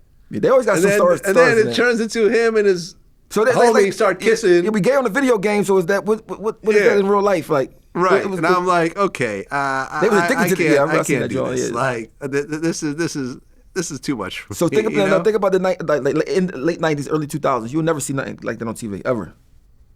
Never. Yeah, it's It's yeah. never. I mean, it's never. I mean, It's different now, man. And listen, I have gay friends. My man, Jason from Hollywood Unlocked. I Jason think Lee. everybody got a gay friend. That's my friend. Know somebody that's like, gay. I stay in contact. We texted the other day. You know what I'm saying? We've had dinner together, just the two of us. You know what I mean? Like, but we're coworkers. What was y'all talking about? Business? Oh. Yeah. Like, he has a popular channel. I've been on his show. He's been on my show. He's been on, was it multiple times? No, I think once, yeah. We each did each other's show once. You know what I think the problem No, is? twice. He did my show twice. I did his show once. And he's got a popular podcast. He gets a lot of big guests. I keep in contact with him, just like I keep in contact with Adam and stuff like that. Is that the light skin boy he's Puerto Rican or something? He's black and white. Yeah, I think I know you're talking about. Yeah. Yeah. Cool dude, man. But he also is like, he's not the type of dude that's going to be like pushing his sexuality on you. He's not going to be talking about sucking dicks all the time. And, he's not all like, extra gay and makes you feel uncomfortable and stuff like that. It's like, he's just a regular dude. He just happens to be gay when you're not around. That's cool. I feel like if you really have a problem with gay people, Something wrong with you. Something. Yeah. you are, because remember like Kanye, remember he got mad because Beanie Sigel called him gay? Yeah. He's like, yo, man, I'm saying, like, I respect Beanie and everything, but I ain't gay. I ain't gay. And he was like, he had like bass in his voice, only to find out that he's been sucking dicks since he was 14. That don't make him gay, though. That means, because if you're 14, that means you get molested as a kid. Really? Yeah. Okay. Yeah. He said, let me tell you something. He said, yeah, me and my cousin, we found some pornos, and we started like doing the stuff that we saw on TV. The cousin older? He was 14 and his cousin was 11. Oh, he the oldest. He the oldest. Yes. Whoa. Yes. Whoa, Let me tell you. Whoa. I started watching porn around the same time. So Kanye West is older than Didn't him. make me want to suck a dick. I can tell you that for a fact. All right. What kind of porno was they watching? Like, Well, he said he found some gay, like a gay porno or something. What is I'm gay? like, where did that come That's what I'm from? saying. What the fuck? Who got gay pornos In the- around? in the 80s. Who are you around? In the yeah, 80s. the 80s. Yeah, in the gay the porno. 80s. Like, what the fuck? Like, that's crazy. I don't know, man. In my head was somebody older doing it to him. No, he was the older one. Come on, man. You were 14. So that mean, At 14, I was kissing girls. Well, if you're 14 and you messing with somebody at 11, you the perpetrator at that point. I wasn't having sex yet, but I'd felt up on a girl's titties. You know what I'm saying? No, Vlad, what I'm saying is this, Vlad.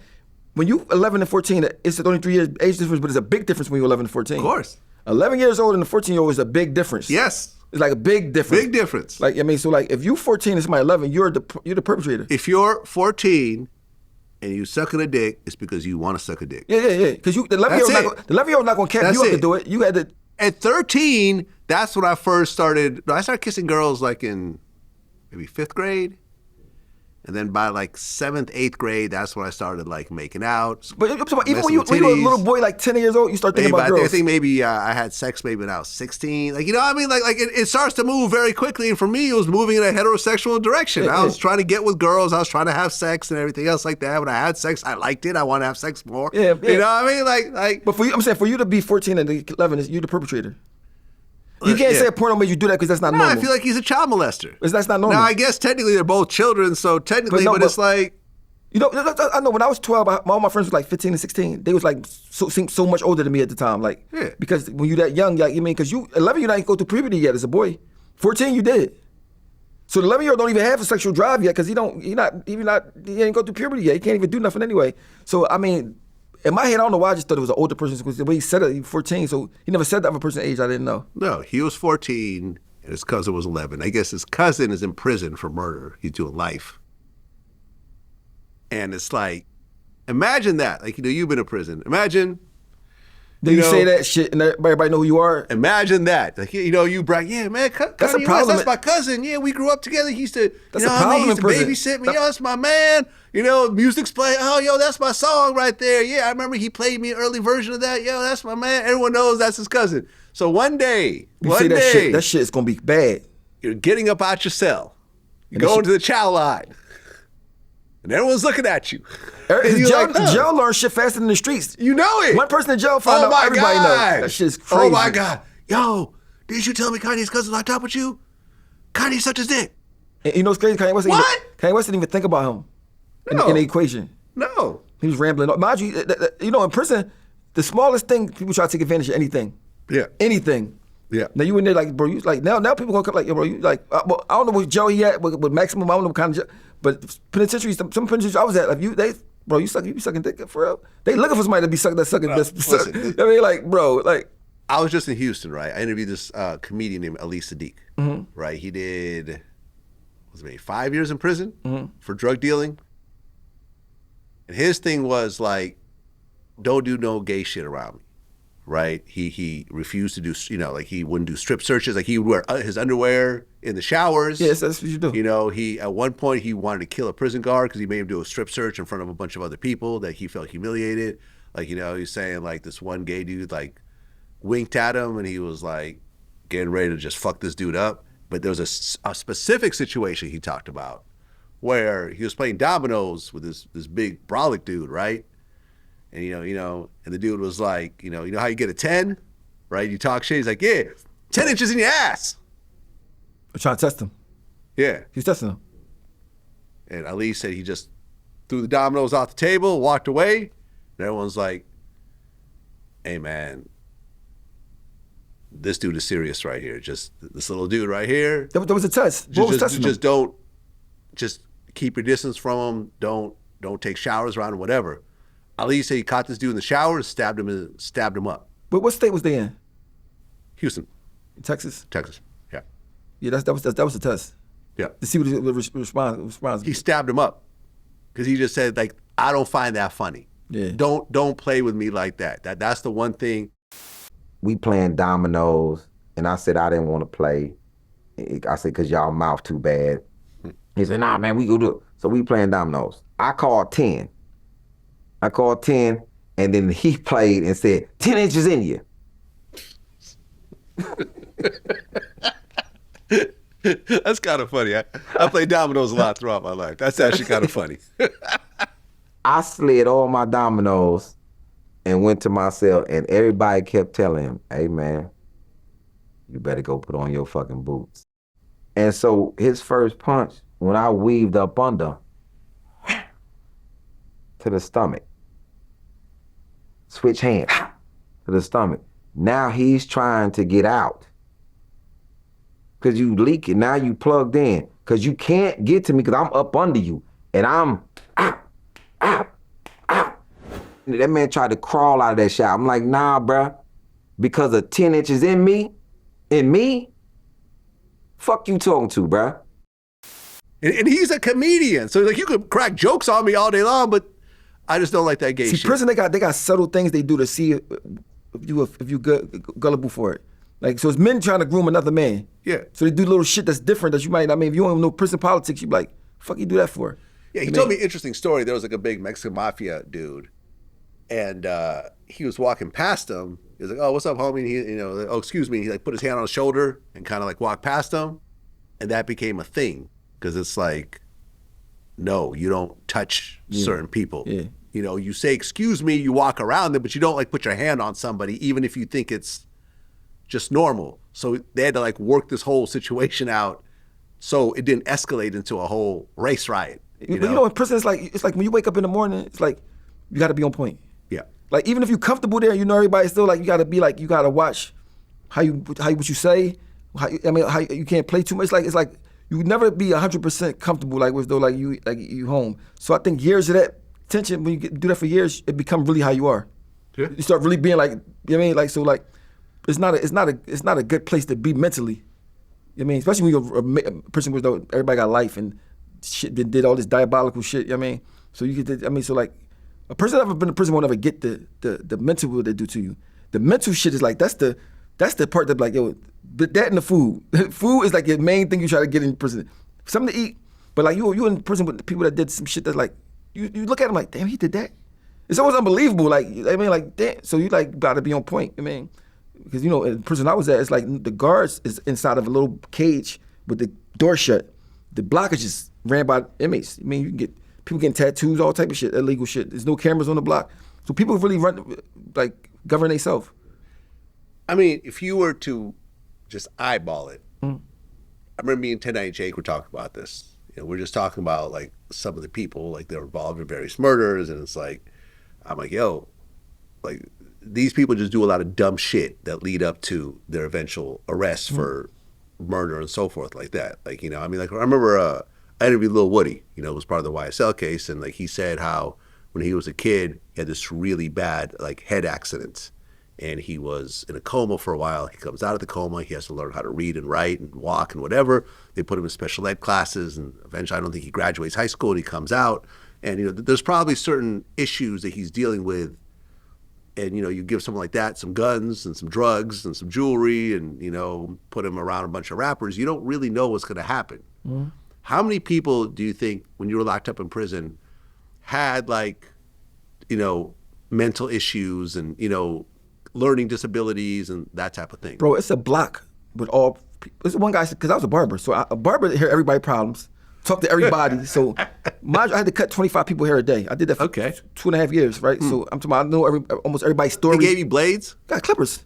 It's a real barber shop. Okay, but what about razor blades? No razor blades. Okay, so you can't get that sharp line up like I like. But your clippers sharp, she got all the clippers and all that. I mean, yeah, but you can't really kill someone with clippers, can you? No, but they got knives in there. They don't even need none of that shit that's in the barbershop. They got some shit already in there. I was just asking. Yeah. So, but the barbershop I teacher was like a strict guy. He was a strict, like a military guy. That was my man, Mr. P. Okay. But so I'm talking to a lot of people's stories and hear these stories what they in prison for, and some stories was crazy. But that J Block was all crazy people. Like it's a block. One guy they had to hold him down in the chair for me to cut him. One guy. He had a helmet on, like the retarded helmet.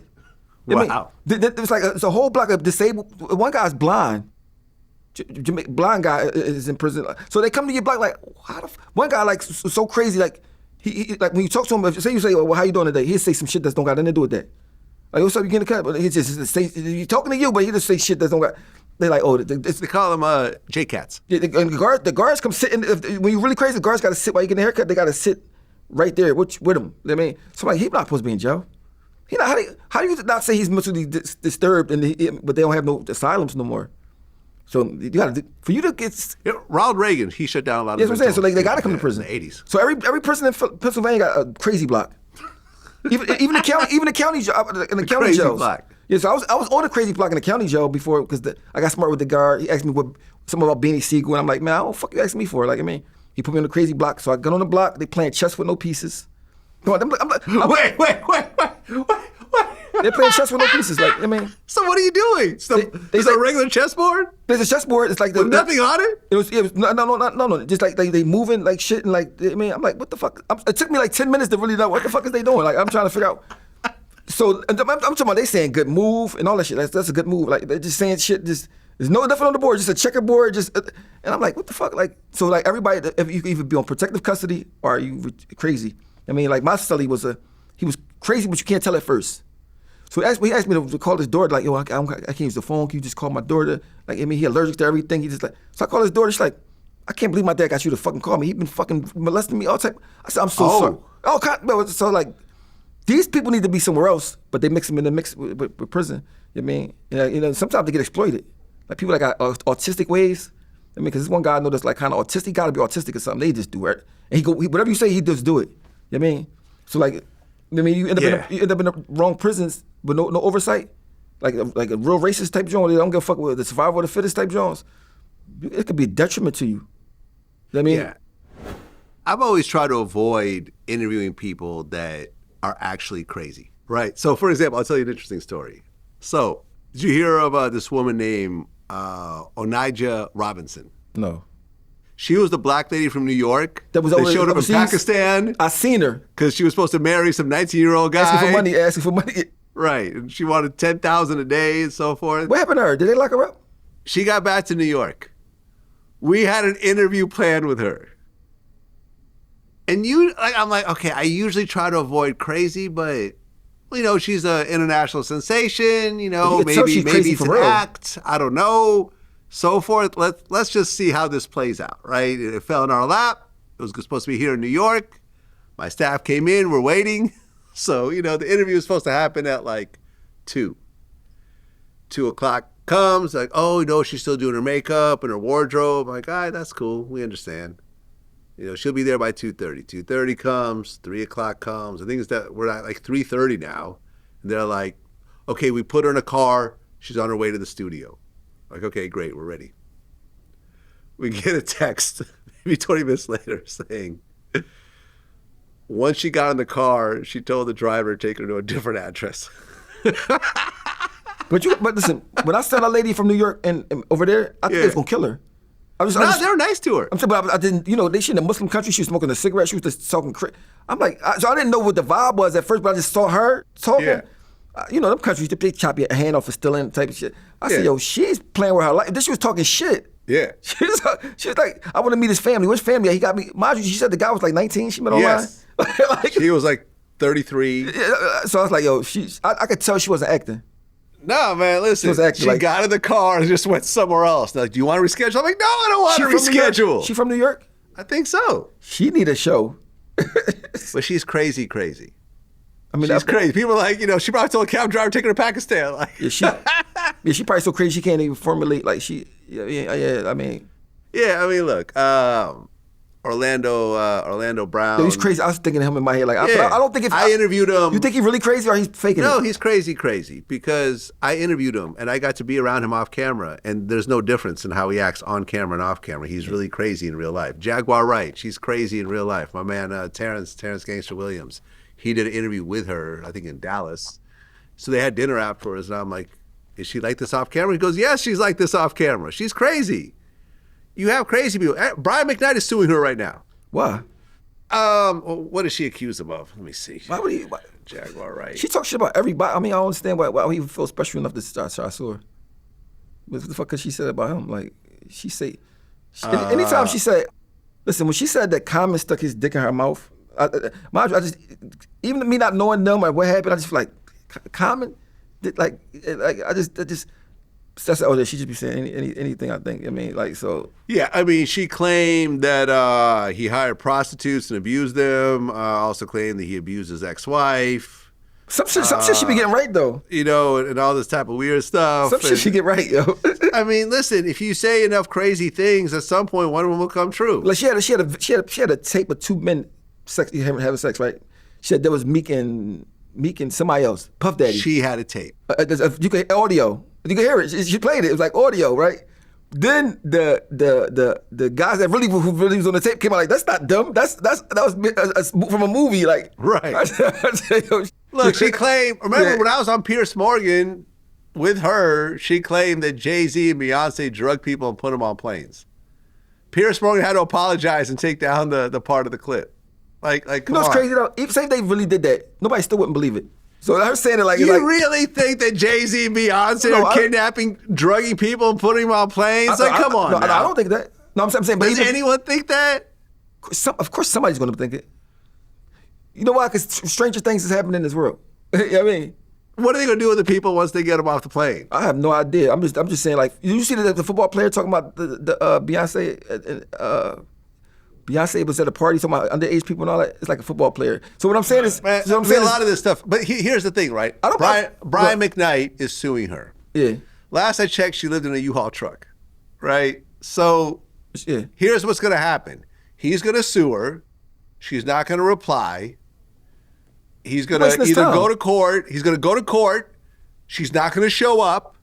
He will get a default judgment. So let's just say he'll get a $100,000 judgment. You can't collect. She doesn't have any money. He R&B she singer. lives in a U-Haul truck. He R&B singer, so he probably his feelings probably was like he probably right. But what I'm saying is he'll be left with like a $50,000 legal bill, if not more, with nothing to show for it. You can't sue someone who's broke. So this whole thing is just, it's just smoke and mirrors. He probably wanted to probably show that it's not true to fans. So he probably doing that just to show like I'm a sewer for saying that because it's not true. I guess, man. But look, she said I'm Mossad, like I'm like Israeli Secret Service, right? I mean, I don't care. Listen. At one point, you just have to laugh at it. I remember when I was on camera on show, Cam asked me like, "Do you regret any interviews?" I said, "Well, not really, but Gene Deal, like some of the stuff he said in our interview was right because he was there when Biggie got killed, but there's other stuff he said that just didn't match up. Like he said stuff about Biggie and Lil C's, and Lil C's was like, no, that's not what happened. I was there. Like the timeline. He's like, oh yeah, Biggie was so upset over Tupac dying that he crashed his car, and Lil C's was like, no, that happened way after, and I was the one that was driving. That was months and months. So I don't like the story just doesn't match up, right? So I just put it out there. Listen. I had Gene on my show. I gave him some money. Like, it's cool. Like, it's whatever. Him and this other dude made a whole video about me, right? My mom had wrote like a little book about her life that she just self-published on Amazon. Apparently, they got a copy of that book, which is fine. And they did this whole thing. How do you know who your mom was? Right. Well, we have the same last name. Oh, all right. So it's not that hard to look up. Yeah, Al Lubavni. You can look it up. My last name is public, right? So they got the book, and I guess they read through, and they're like, yo, Vlad's mom came to America in 1978, and she got a job at the Navy. That same year, 2 KGB agents were busted. So obviously Vlad's mother was part of that. Vlad's mother is a KGB agent who infiltrated the Navy. And I'm like, okay. Some people can believe it. This is funny. Some people can believe it. I don't know if my mom ever saw this, but I think she would get a kick out of it as well. I'm like, am I going to sue him for that? No. Do I care? No. I actually thought it was funny. I don't think any sane person is going to listen to this and go like, yeah. I mean, I think any person Gene got him. Any person that got any type of fame in this day and era is going to be a story about you that's not true. Right. That's just people call me gay. Like it's like whatever. Yeah, bring the guy that I had sex with. Go ahead. But I think with Jaguar, right? What she was doing was like even when she talking about Jay-Z and Beyonce, right? I'm thinking like, why would you know this stuff and nobody else don't know? Why? How do you get the front row ticket seat to know everything by personal details that nobody else don't know? That's the part that made me like, well, no, she can't know what she's talking about. Because why would they let you know? She claimed that she walked people out of Diddy freak-offs. Like she would get people out of there and rescue them. You know? But she, like, you know, Mick Jagger, right? So like the way she say it sounds so. She say it believable. Like she say it with so much confidence that's like, this shit might be true. Like, man, so yeah, like, crazy people are confident. They're confident in their craziness. she say it intelligently. She say it like, I mean, so like. Man, I've been accused of so much crap. I've been accused of spying on people. Like, I mean, just all this weird stuff that I just like, honestly, like I don't even care enough about the person to ever even consider some of this ridiculous behavior. Like, it's just, you know. They definitely be on your, motherfuckers be like, but they hate you so much that they watch your shit every time. That's cool. That's the shit like I love it. So that I shit, love it. No, I used to block haters. And I realized, damn, like I've actually blocked my biggest viewers. fans, your biggest fans. These are my fans. Like, yo, I'm bugging. I started unblocking. Everyone who I blocked, I've tried to unblock. I ain't gonna lie to you, bro. When I first came home from prison and I started having like followers and all that stuff, it'd be people that was just, some people that act like they don't like you so much, like, what the fuck? But you forgot people be crazy. So I had to get used to it because I wasn't used to that internet shit at all. Yeah. The internet shit, like, one time I was with Gilly, I took a picture with Gilly, and some boys like, I'm gonna ride both of y'all when I see y'all. I'm like, who the fuck? Amajo just came from prison like maybe a week. I'm trying to find out who the fuck it is. That my son like that. That's what people always say stuff like that. I was like, really? They just say shit like that? You're like, yeah, that's what they just. I had to wrap my head around the whole scenario. People just could just say any fucking thing on there. So like, if you come from the old school, like it's like that shit. You gotta get used to that whole internet shit. You know what I mean? We gotta also admit, and to everyone, listen. I remember this one time. This dude was like, there was like a false rumor. I think it was over. Might have been over Arab actually. Everybody was saying, yo, you got Arab book locked, but Arab said you didn't. Arab said I had nothing to do with it. But there was a fake article that was going around from a hip hop site that nobody has ever heard of. And had a picture of a judge that wasn't even the judge in Ab's case. It's like, judge personally thanks DJ Vlad for helping to convict Arab. They tried to and this just got out. Like Vlad was trending on fucking Twitter. You know, everybody was saying it. You know, Questlove's fat ass like commented on it. You know what I'm saying? Really? I remember I hit on like, bro, like, what the fuck? Like we've talked, like you got 10 million followers. You're pushing this bullshit. No, I didn't. I'm like, here's your screen capture. Then he blocks me. You know what I mean? And it's just like, you get this bullshit out there, and you know, people start sending me death threats. This one dude, kid would look like maybe 22. He was like, yo, when you get to New York, you're gonna die. So I look at his Instagram page, and he's standing next to his car with the license plate right there. And I'm like, you know, if I was having a really bad day today, I could just walk over to a police station and just say, you know, this dude threatened my life. And here's who he is, here's his license plate, and I'm in New York right now, and I'm actually worried about this. That this might actually happen. Yeah. He was from New York. Threatening to kill me while posing next to his car with a license plate. Like Charleston White would have turned him in quick. That guy. You know what I'm saying? So it's just sort of like, stop doing shit like this. Like, to all the young kids out there, don't get in your feelings and start actually putting out real death threats and so forth. You're going to do it to somebody who's just going to end up giving you a bunch of jail time for your own reason. I didn't do it because I'm like, I'm not doing this. But I am annoyed about this right now. But I'm like, okay, look, like, this ain't really, I don't be turning people in like this. What would the charge be though? Like terroristic threats? Terroristic threats. Oh. Yeah. But people start coming at me. I see some of the messages people sent me. Like, I didn't do nothing because I'm like, look, if I actually do this, he's going to end up losing potentially a few years of his life. Now, if he has priors, it might even be 5 years or something like that. And I'm like, do I really want to do that to somebody who really isn't serious? I don't even know the guy. Was it about Arab? But it happened at the same time, so I'm assuming it's because of that. Yeah. Right? I'm assuming it's because of that. I didn't do nothing, but that was a real charge that he could have caught just off a stupid DM. Yeah. And you're not going to say, oh, I didn't send it, because they'll go and subpoena Meta and get the actual DM to confirm. Even if you erased it, they still get it. Yeah, even if you erased it, they'll still get it. And there's your license plate. So even if your real name is on there, there's your license plate. It's going to take you 3 seconds to tie that to who you are, and that's it. You're cooked. So do you read all your messages? Nah. Like it's too many? Too many. You read a lot of them? Some, because sometimes it might be business. When I saw you in the Wayne's argument, I was like, Yeah, I know. I just knew that was like trolling. Yeah. I feel like it was. I said, this got to be trolling. Yeah, we're both trolling. Both was trolling. Like, We're both just trolling. Both was trolling. But I said, yeah, Vlad gonna make some money off this shit. All right, I know you said like, I just saw. I made 40,000 off it. I pictured you just I pictured you rubbing your hands together like this, like yeah. That's all good. I mean, And I apologize to Marlon about it. I was going through a rough time emotionally, and he just caught me on a really bad day. I think, but he seemed so cool, like that. No, he was cool. We even spoke, and he was cool about it. And honestly, it was just me being an asshole. Cameron even asked me. I was being an asshole. And I'll admit to it. I didn't have to go to the extent that I went to. You know, now I was right. Nobody's ever paid him that amount of money for an interview. Nobody's ever paid him $40,000, much less an extra 30%. Like, that's just never happened. Yeah. So I was right, but I didn't go about it in a way that I should have went about it. I should have just let it go and called it a day. And then maybe at some point we would have worked out something in the future. But the way it worked out was... You still got paid as content. Yeah, it is what it is. Yeah. When the next time you coming to Philly? I don't know. I know you went there and got the cheesesteaks. I got the cheesesteaks. I got 2 new spots, bro. You got 2. Did you try a spot I told you about? What you talking about? Was it Antonio's? No. What's that name of the spot?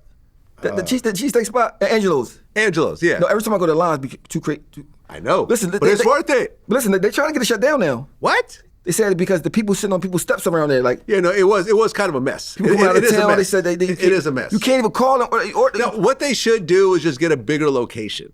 It's too small. It's too small. They said like it's literally there's literally no chairs. No, like, it's just a counter and then just a kitchen behind it. People there. I don't know how many cheesesteaks they make a day, but it's nonstop. Like 1,000, yeah. But I got you got some new spots? Yeah. Well, bring me some next time. Listen, it's the one spot that got this beef rib sandwich, bro. Like it's it's called Havana's, bro. Listen, and but it's kind of fancy.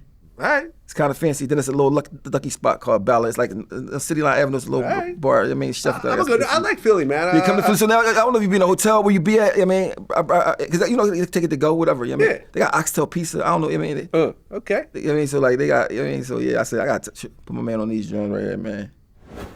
Well, since our last interview, Big U, part of the Rolling 60s RICO case, he had a 43-count indictment. So it was a whole bunch of RICO charges, Hobbs Act charges, Mann Act charges, bank fraud, tax evasion, and there's a murder that they're trying to pin on him as well. Have you ever met Big U? Yeah, no, I never met him. I saw him before. I know Big U. I never met him, but I just We've know. always been cool. He did an interview. We've always been cool. We talk a few times a year, always a positive conversation.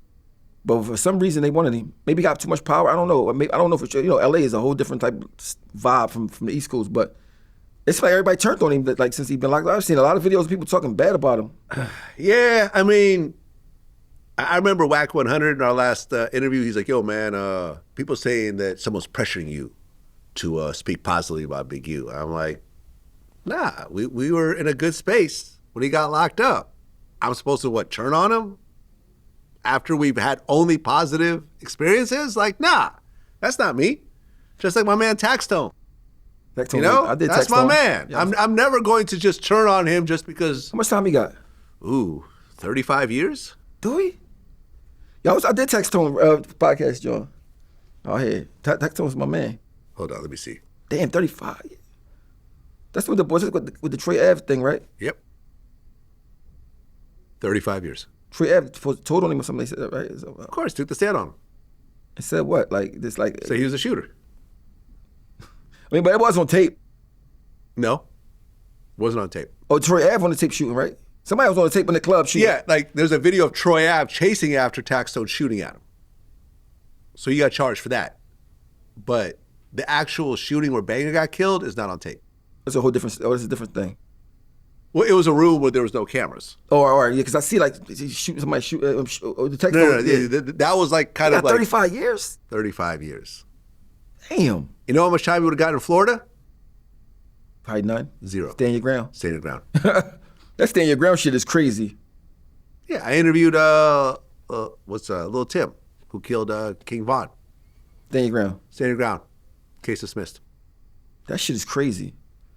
I seen a guy. You see the guy in the parking lot. They arguing over a parking spot. The guy with his son.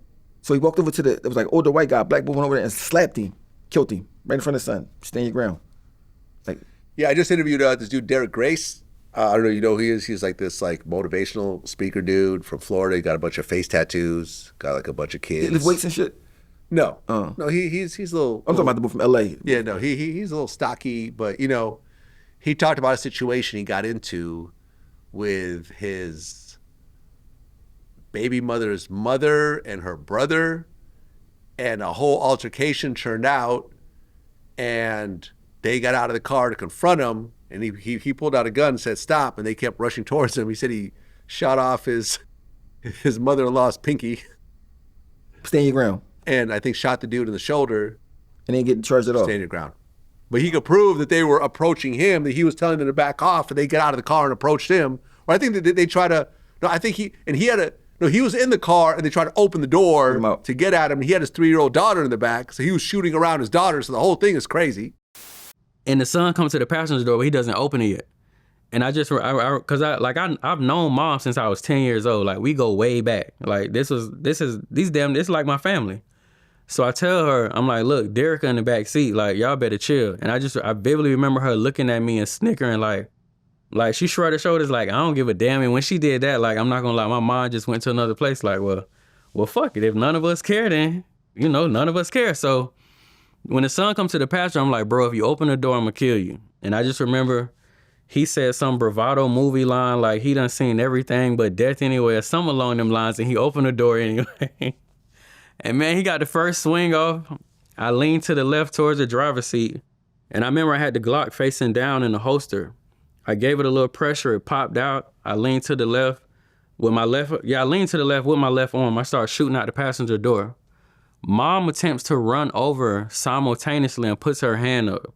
And that's how she ended up losing her finger. Her ring finger got shot off. And then he got shot somewhere, shoulder, chest area. He got hit somewhere up there, but yeah, it was a hell of a birthday for all the wrong reasons. So the Trayvon Martin thing was in Florida, right? Yep. So George Zimmerman. They used that. Didn't they use that in that case? Absolutely. That's My how thing he is, got if off. you following somebody, how does that stand your ground? Like, right? I think they proved that, well, it was a dirty case, man. It was a dirty case. You following the guy, the cops don't follow the guy. Like, what had happened was Trayvon was on the phone with his female friend, this like heavyset black girl, right? And he was telling her what was happening. So he had a witness. There was a witness that was describing everything that happened. yeah, I saw it on the stand. Right. But his lawyers just basically wore her down to the point where she started getting aggravated. And that made her look bad on the stand. So for example, they did little sneaky shit. They were like, what does this say? And she's like, I can't read cursive. Which didn't have nothing to do with nothing, but they were just doing shit to just make her look kind of dumb. Like, you know what I'm saying? Where's the guy at now? Is he out? He out? Yeah, he's out, living his life. He sold the gun. They gave him the gun back, and he sold it. So imagine what that say about America, though. Nah, it's fucked up, man. Fuck George Zimmerman. In fact, there was a dude who got into it, like a road rage incident, and the dude shot at him, and he got locked up. That's crazy. See, Florida is like this. I could bait you into doing something to me to be able to kill you. Yes. I could bait you. Like I can call you names. I could say 100%. Well, same thing with Georgia. Yeah, like so. A lot of places. Philly. I mean, listen. I think in general, stand your ground is a good thing. I mean, it should be. But in general, for you to use lethal force, I think it should be your life got to be in danger. Should be in danger. But that's because you would say anything could be your life. You could just think your life in danger. Well, yeah, George Zimmerman said that Trayvon had bashed his head against the cement, and that was like considered like. Yeah, but you see the girl that tried to use that when she was like, guy ran a light. And she started chasing him through her car and calling the police like, yo, he just ran a light. And they like, yo, leave him alone. We'll get him. And she went over there and killed him. The white lady, she killed the black boy. And they locked her the fuck up. Like, yo, listen, like, we told you don't go over there. They told you, it's not standing your ground. Well, it's not your right to do this. But I think these laws is like, some of these laws is like, are made for the aggressor. Yeah, look, I just had Drew Finling on my show. He's Lil Durk's lawyer right now, as well as NBA Youngboy's lawyer and a bunch of other people and so forth. And he said that he successfully beat 2 cases where one wife shot her husband in the face a bunch of times. Another one, I think, set him on fire. And he managed to get non-guilty verdicts for both of them over like stand your ground, and showed that they were really abused and everything else like that. So, you get really weird situations around stand your ground. Was that cop that went in the wrong apartment? Was that stand your ground too? Remember she went in the wrong. She thought it was her apartment, so she walked in there and it was the guy apartment. She killed him as soon as she saw him, but she lived a floor either above or below the apartment, so it was the wrong apartment. I think she tried to use stand your ground too. Amber Geiger. Yeah, I think she had like 10 years in prison though. I mean, 10 years in prison. Yeah, but I think she still tried to use the stand your ground like type of thing. Like, but I think that you can't stand your ground if you're going. Well, then again, Zimmerman. I mean, I don't know, man. So you could say, all right, I went in the apartment and I see him coming at me, even though I was in the wrong apartment. He started coming at me. I had to stand my ground. So my thing is, if both people stand on their ground, we're like, who's right? So we both can stand our ground. Yeah. Well, look, she got 10 years and the family got 98.6 million. Damn. Yeah. Damn. I didn't know that. Damn. That might be the most payout I've ever heard of. But when you heard about the guy who she killed, Story, man, he was like an angel type of guy. He was from Africa. Like everybody said, it was all good stuff about him. I mean, like, so like. Man, imagine being in your house. Eating ice cream. Watching the game. A cop shoot at you shows 3 times. up and just shoots you. Like, no red, like. Yeah. You see, even his brother hugged her at trial. The court forgave her. The family forgave her. They were real religious type people. I mean, I understand how people deal with pain in different ways, and I guess telling someone that you're forgiving them offers some level of healing, because I guess just hating the person forever. But I mean, is the brother was like about 18. He's like, "Can I go give her a hug? I forgive you," in the courtroom. Give her a hug. Yeah, so like it was powerful for him to do that. But you could tell the family, the way they was raised, the way the mom talked and everything. They was like real like religious. Like the guy that she killed was a blind or elderly man. He went to go talk to him every day and sing to him because he had no friends. Like he was old and blind. That he did that at the work. So like some people was doing like you hear like, damn, she killed him. Like out of all the people you could have killed, like you killed a person like that. I mean, so like even the family was like, we don't even care. Like the mom said that he would have forgave her. So like, I mean, so it was like crazy that she just, seeing a black guy, boom, boom, boom. It's like, you ain't even give him a chance to you ain't give him a chance to even say, hold up. So like, the crazy part about him, in front of his apartment was like rugs, different shit, all different from hers. So like, she just was like. Well, she got 10 years. That ain't shit. You think that's too low? Yeah.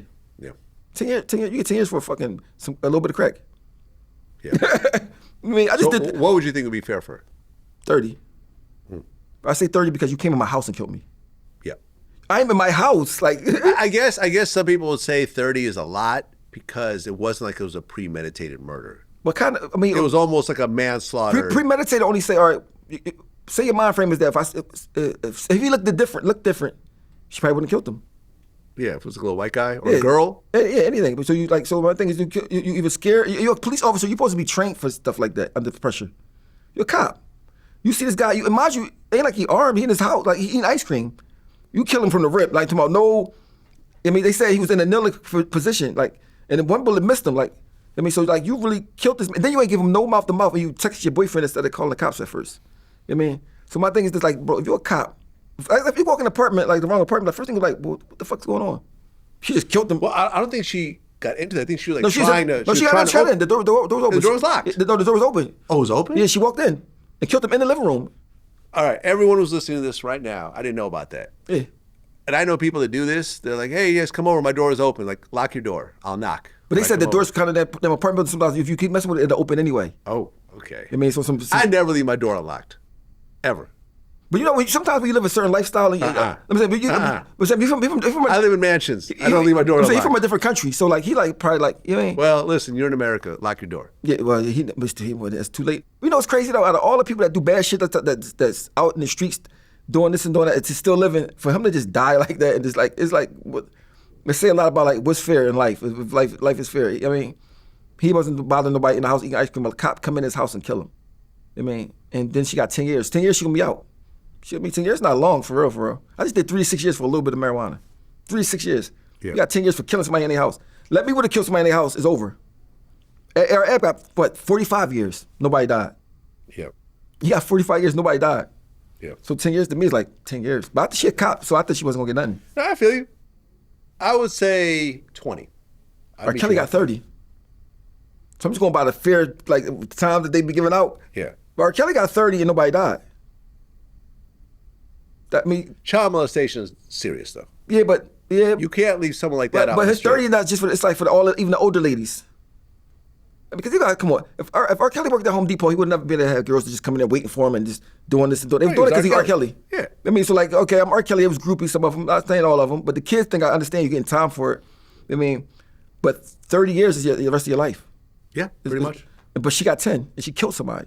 Child molestation is terrible, but it's not worse than somebody getting killed in the apartment. I agree. I mean, like, it's like, I mean. People still live. Yeah. Did you ever see the joint when it was a white guy, I think it's in LA, he started being with the Crips, right? So he got his two black friends, they got his dad Mercedes-Benz, and they did the drive-by to kill somebody. I heard about this, yeah. And the two black guys went to prison. Yeah, the white guy got off, the judge said, well, he's too privileged to know what his actions was doing. He been living a too privileged life, so that he won't be able to take jail. And he beat the case and went home. I said, yo, that was some bullshit. That was insane. I said, that was insane to me. But just show you like, if you know the world not fair, right? And there's certain things you can't do that somebody else might can do. You got to just live with that and just do accordingly things that you know is. I mean, if it's detrimental to you, you can't do it. If somebody else can do it, you can't do it. That's just the reality of it. I mean, so like you can't do something and then cry about like, well, I got all this stuff. That's just how. Like when I got locked up, was two brothers that had a high-speed chase and killed somebody, getting chased by the cops. Had the same sentence I had. I had marijuana. They had a killing but a car. Like I mean, a hit and run, whatever. Like. I'm like, y'all got, and they was crying about it. Like, we got 3 to 6. I'm like, bro, you got 3 to 6 for killing somebody? Like, but you know, they was white. And I understand, some states, if you come to jail and you white, it's like you're a minority. Like some states you go in there, it's like even or more white people, but in Pennsylvania, you'll be a minority, like for sure. So if it's 400 people on the block, I say maybe five white. I mean, it's all blacks and Puerto Ricans. Like, I mean, so like, they probably, I'm like, that's the one state you don't want to go in if you white and you don't know nobody and you just go in the state prison. Unless you tough, some white boys tough as shit that they ain't going for that. Like I met some white boys, they've been locked up in Pennsylvania so long they don't even seem white no more. The way they talk, the way everything they say they can say it. It's like they not white no more. Listen, bro, it's some people that's not Nobody's white. tripping, huh? They not white no more. Like, bro, listen. One guy, he had a swastika, right? So he was next door. I was like, I'm automatically thinking like, There's no white gangs in Pennsylvania prisons. Like, it's none of that. It's not. So there's no Aryan Nation or nothing? No, it's none of that. No. So I cut his hair. I asked him like, because he always wear a towel over it. He had towels to cover it. He'd go to the shower. And he told me, he's like, yo, bro, I'm gonna tell you, he's been in prison like 30-some years at this point. Big husky white boy. He real quiet. And I remember he was talking about DMX on child support. He said, who the fuck is this guy? He's not gonna never be able to pay that. He didn't even know who DMX was. Like, I said, that's DMX. Like, oh, all right. So anyway, he's like, man, I was young. I was raised up in Pennsylvania on the farm with me and my white friends. We just thought we was white supremacists. We don't even know nobody black. I got this shit. I got this shit when I was a fucking kid. I'm embarrassed by it every day. Huh. So So you see him, big white bald head boy with this big ass. He not even. Right. I guess in prison there's no tattoo removal or anything else. Fuck like that. no. I mean, but he's embarrassed You know about something it. like, but wouldn't that be a great idea for prisons? Tattoo removal. Yeah. Wouldn't that be great if that was a service you could offer prisoners? But guess what? You know why they're not gonna do it? Why? Cost money. Anything that costs money for you, we're not doing it. That's why when they used to come around every year for flu shots, like so you don't get the flu. I said, bro, why would I take a flu shot from y'all when y'all don't give a fuck about me? I'm not taking no flu shot at all. So like the turn down the flu shot, you got to go to the what they call it, hospice. The hospice part of the jail where people about to that's die. where people die. Yeah. They got hospice in there. I never saw it because they hide it from us. So I went back to the sign on paper to refuse the shot. When I see the hospice, I said, they still don't let these people go. I'm talking about people with full-blown AIDS that's 80 pounds. People with cancer, with the bags hooked up to them. They're like, no, we're not letting, because we need this money every day. And if nobody don't pick you up when you die, they got a graveyard in the back. You know what I mean? So like, the people get buried back there. So like, I'm like, yo, bro, like, so but back to the story, the white guy with the swastika, you'll see him, you'll think he's racist. We'll think like but he's opposite. He's the opposite of a racist. I mean, but the white guards that's in prison that's racist, they don't hide it.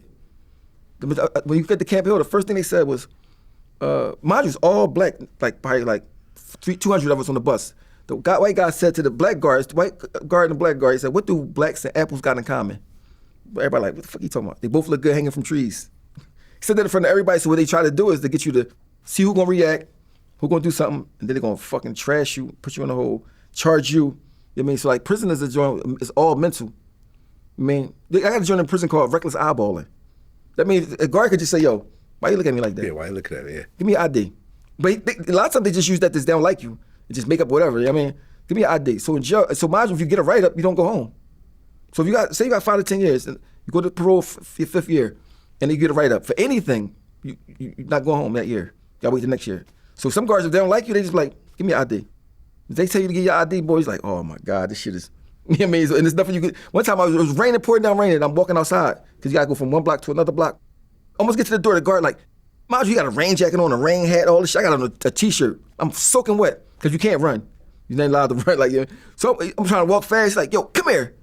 I'm like, so I'm walking back to this guard, like, go around this way. He waited till I get all the way to the door, it's like a block. So he wanted me to see my reaction, and I almost fed. So I'm sitting, give me an ID. I said, oh my God, this nigga about to write me up. He wanted me to just say anything. So it's like they play mind games with you to see, like, cause they don't give a fuck. You'll stay there forever. You know what I mean? They little town they from, they don't care. But you get to be around people that's racist for real. That's like, yo, they don't give a fuck about how niggas. If you do anything, you man, it's people that been in the hole since the 70s and 80s in Pennsylvania. In the hole? In the hole. I said, I had to cut their hair. Go back, mind you, the hole in Pennsylvania and Dallas is no AC.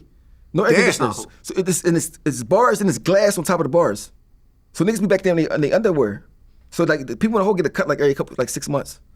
You get a haircut every 6 months. Yeah, you won't get to come so out. they just show up like woolly mammoths, pretty much. Yeah, like. and it stinks like they eat. And if you say you're in the back of the hole, starting trouble still.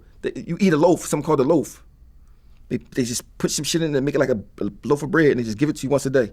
And that shit stinks. So that shit is like.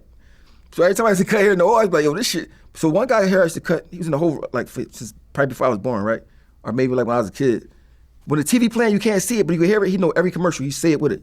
So I'm cutting his hair, and he's saying every commercial that come on, he just saying it with it. Every show he talking with. Is there a TV in the hole? No, they can hear it. The guards watch it. They can't see it. No, bro, you can't. That shit is that whole, bro. That whole. That's just horrible. But when you see it, it makes you like, damn, these kids don't know what they headed to.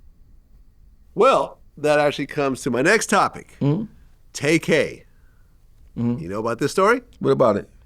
Tay-K just got sentenced to 80 years. 80? 80 years. He was already serving 55 years over a murder from 2016. There was a home invasion that turned into a murder. A year later, he goes on the run. Yeah, a song called The Race. The Race, yeah. Right. So he's rapping about what he's doing. So he tried to rob his cameraman, ended up killing him. This guy named Anthony Saldivar. So he got 80 years on top of the 55 he's already served. But once you got 55 years, the 80 don't really make a difference. Right, because it's going to be concurrent probably. It don't even matter if it wasn't. You're not getting out. Once your mind just got to click it that I'm not getting out.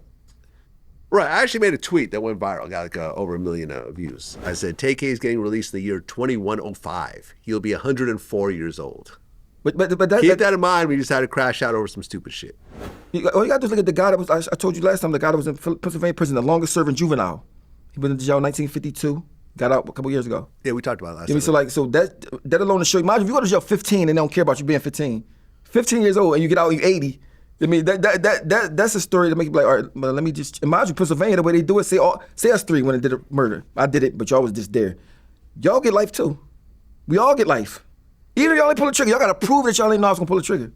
Or if we was doing a robbery or something, it don't matter if y'all knew or not, we all get life. So a lot of people in jail, like, got conspiracy, doing life for conspiracy. So when one murder can get 10 people life, I mean, so it's like the law in Pennsylvania is kind of crazy. So like, say me and you, I'm gonna give you a story. Say me and you in a car, I'm driving, you in the passenger seat.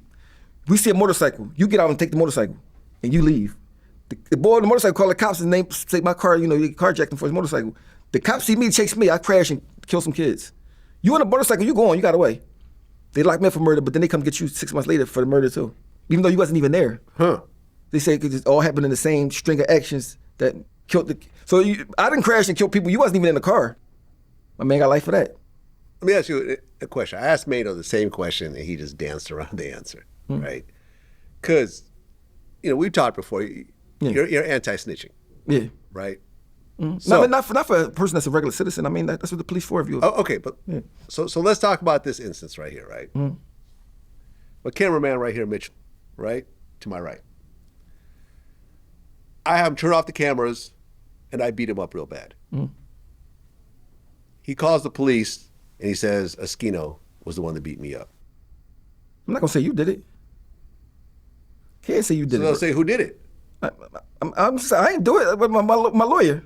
But Mitchell is like, this is the guy who did it. There's a lineup. He points the finger. There's cameras of you coming in. There's cameras of you leaving. He's coming out bruised up. Mitchell gotta go. Mitchell, I can't just pass the buck off to you, even if you did it. Cause like, I mean, So you're not going to say, no, it was Vlad that did it? No. Really? Really. You wouldn't snitch on me even if you were facing, with all your priors, let's just say you're facing 20 years. Because it's his fault. He got to go. You can't get to Mitchell. Oh, that's just fucked up then. I'll be sent to jail. So you're going to sit in jail for something I did? Yeah, because at the end of the day, even if I said you did it and he said I did it, it won't matter anyway. It could. But most likely it won't. If that victim saying I did it and you didn't do it, that's why I'm on his ass. Like, it's on his ass because that's, I mean, but. Sorry, Mitch. But it's automatically that story. A person from the streets automatically that's how they gonna think. I mean, it ain't like. But that's crazy to me. Because you come from a different place.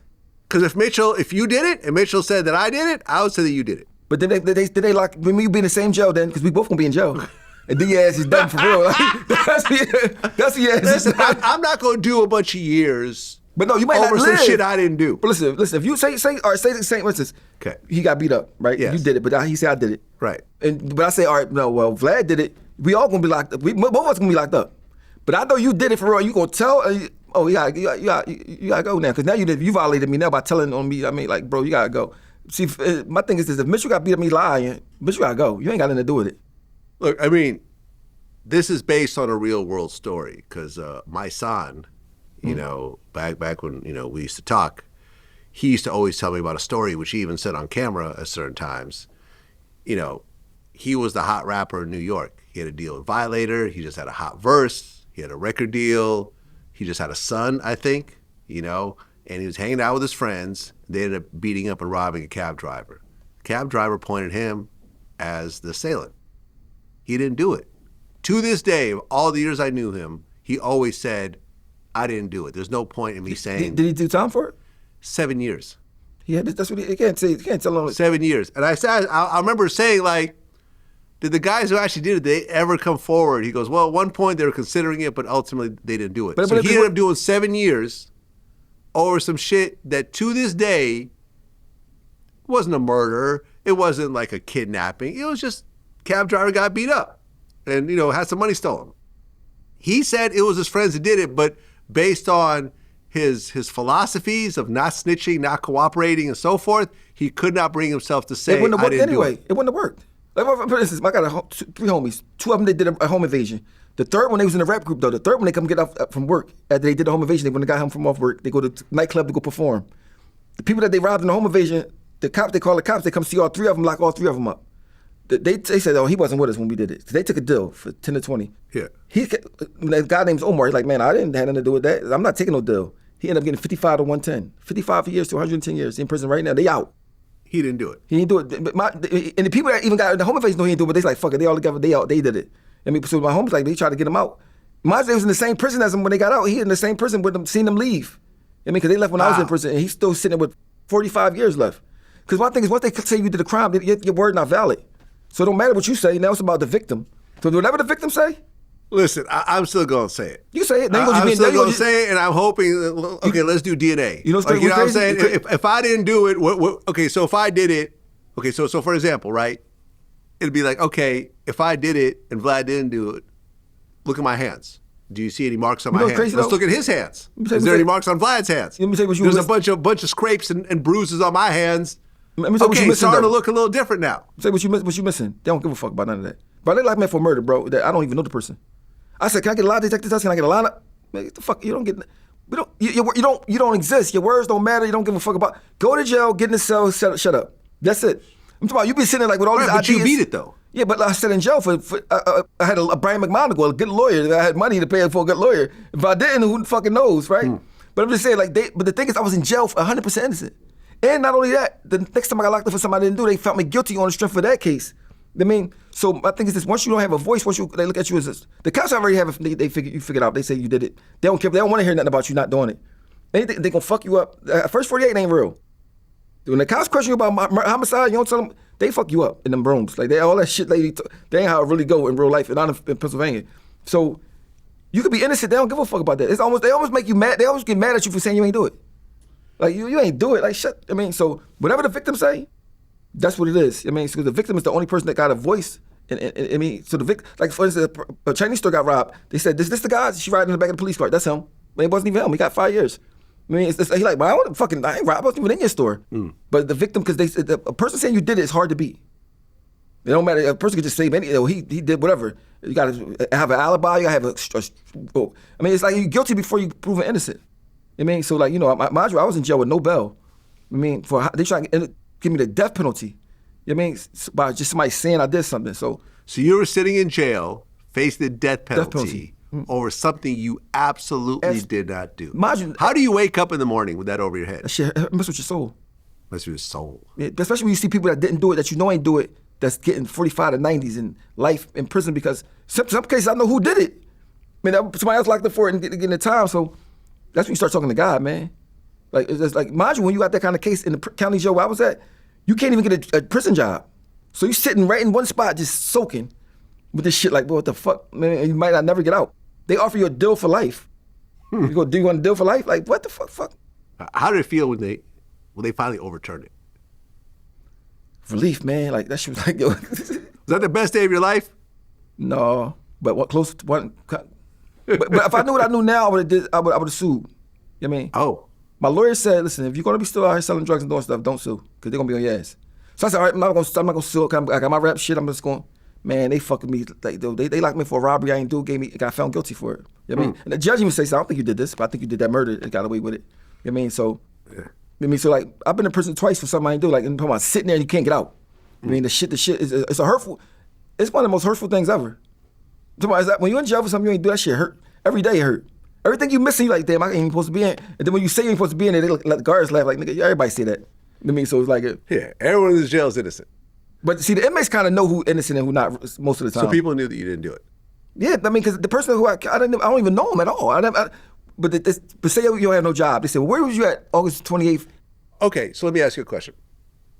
The guy who actually did the murder, did they finally catch him? Nope. So this what happened. So the guy was hustling for her, right? He got caught with a brick in his apartment. Right, pretty correct. I was hustling for him. Yeah, he told me the story, yeah. So he just heard about his downstairs neighbor got shot and his cousin got killed. Right, so he tried to get out of his own case. Yeah, so he saw him like, yo, I know who did it. Show me a video of me, the boy, like, I'm not sure if that's him or not. I can't really tell if that's him or not. He put a DVD, said, this is him. I'm telling you, he told me he did it. So all this shit, mind you, I don't even know. I'm still being around this guy and all that. I'm just signed, happy, living my life.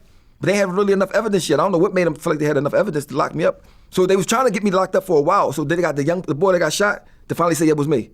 So when she said that, but he never saw me in real life. He saw me on the DVD show. So the first time he saw me was in court. But it took months and months for me to be in prison. So he saw me, like, that wasn't me. I was too tall. Okay, but he didn't die, right? No, he didn't. He got shot 6 times. His cousin died. Okay. They said I shot both of them. I had a murder and attempted murder. And that guy never got arrested?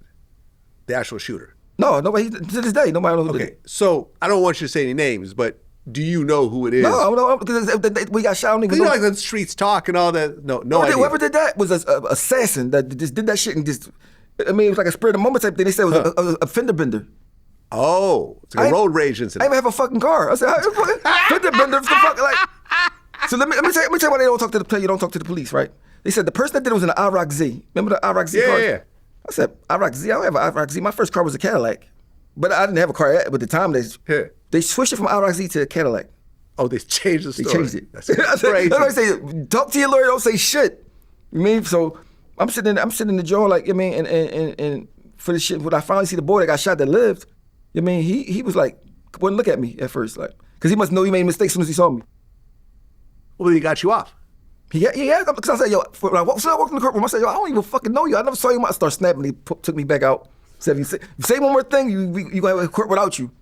So I mean, that bitch. Mind you, all the times I came down there with a suit on, it got postponed. So this day I said, man, fuck that suit. I ain't going down there with it. So I got county blues on in court, looking like I really did it. Like, I mean, I come in there, mind you, the guy who died, family in there, my family in there. So it was like, people had tension. It was tension. So now when I get out, I got to have a gun because the people in his family still think I did it. Huh. You know what I mean? So it's like it was a fucked up thing that the boy got done to me. But the guy who lived, he was like, I finally talked to him 20 years later. That's how I even know why he said it was me. You talked to the guy that put you in jail. Yeah, because he told me why he said it was me. The boy Jimmy the Saint told him he convinced him that it was me. Because he didn't know. And he brought the cops to his house to file a complaint on me. Did you forgive him after you talked? The one that got shot that said I did it? The one that you talked to? Yeah, I forgave 20 years later. I forgave him because I know he just didn't know. I mean, I forgave him. I mean, because he could have still went with the story on the stand.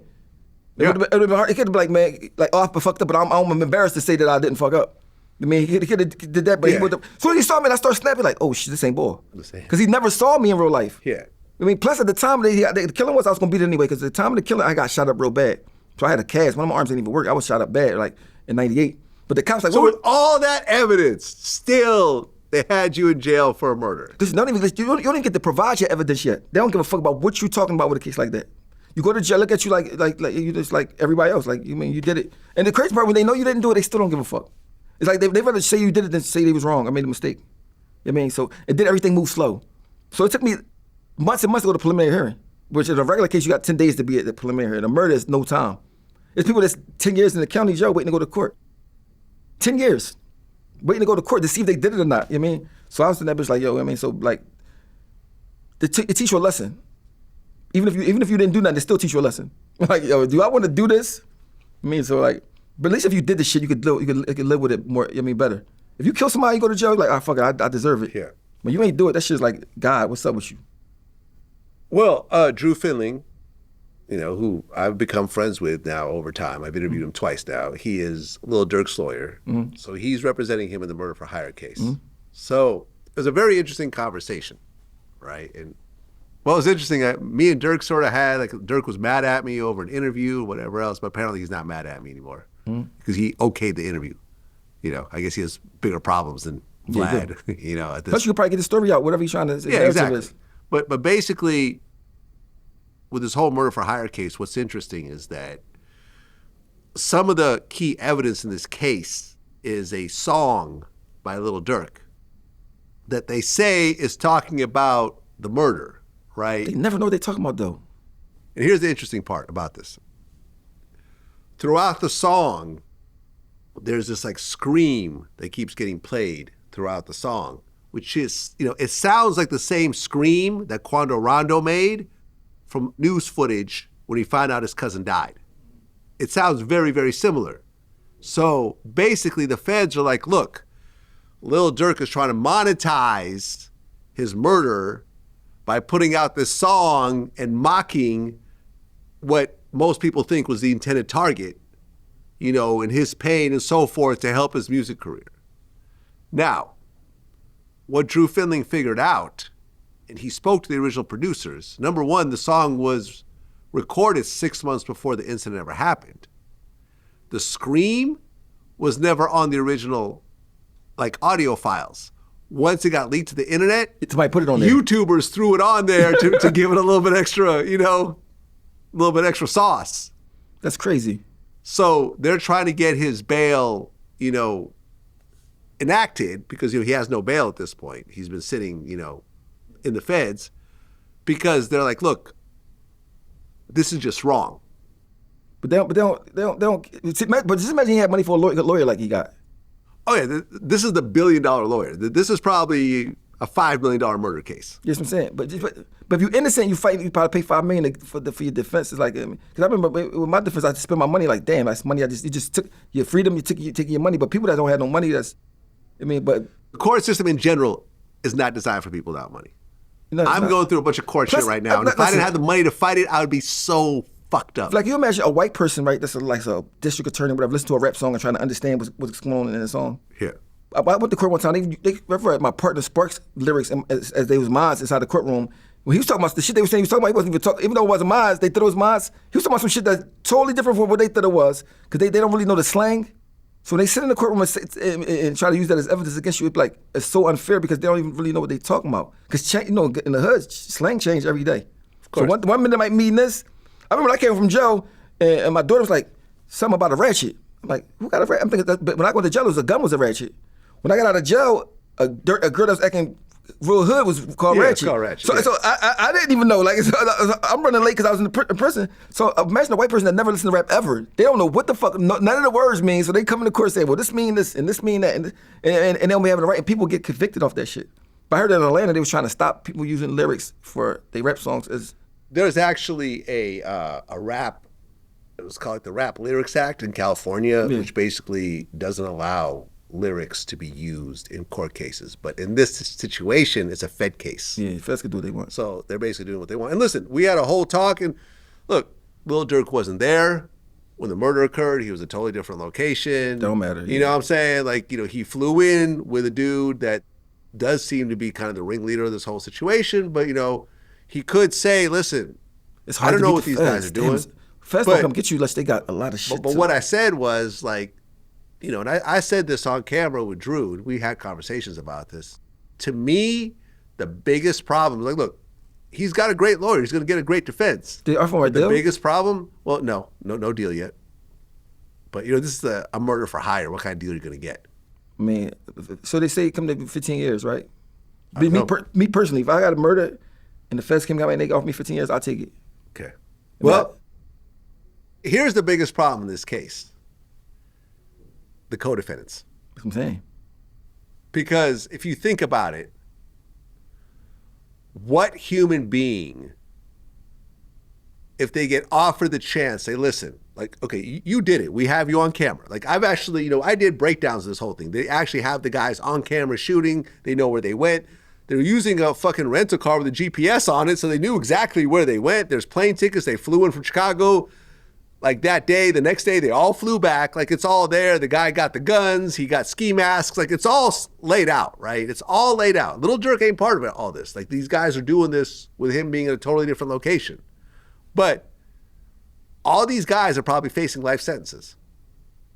So they saying that he did it. How many of these guys are going to turn around and say, if they get offered, they don't want these guys. Nobody knows who these guys are. They want it's Durk. Little Durk.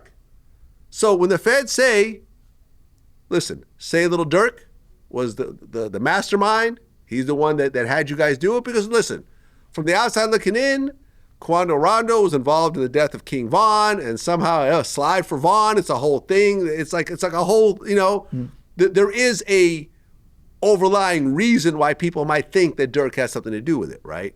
But let's just say he had no idea that these are dudes that planned it on their own without his knowledge whatsoever. But if they all say, listen, you're all facing life. Some of these guys aren't even close to Durk. Some of these guys are like vice lords and so That's why forth. it's not fair that they can even do that. So the whole thing is, how many of these guys are going to say, if they're offered a deal, listen, we'll give you 20 years, just say that Durk did it. Right. How many people will turn that down? Probably all of them probably won't. Yeah. But my thing is, the feds don't care about the boy that got killed. They care about that Durk got money, and I mean, he black, he got power. Like I did Arab. He got the time, not because of what he did, the crimes, because you got power and people follow you, and we want to make you an example. We don't want you to get bigger than you are.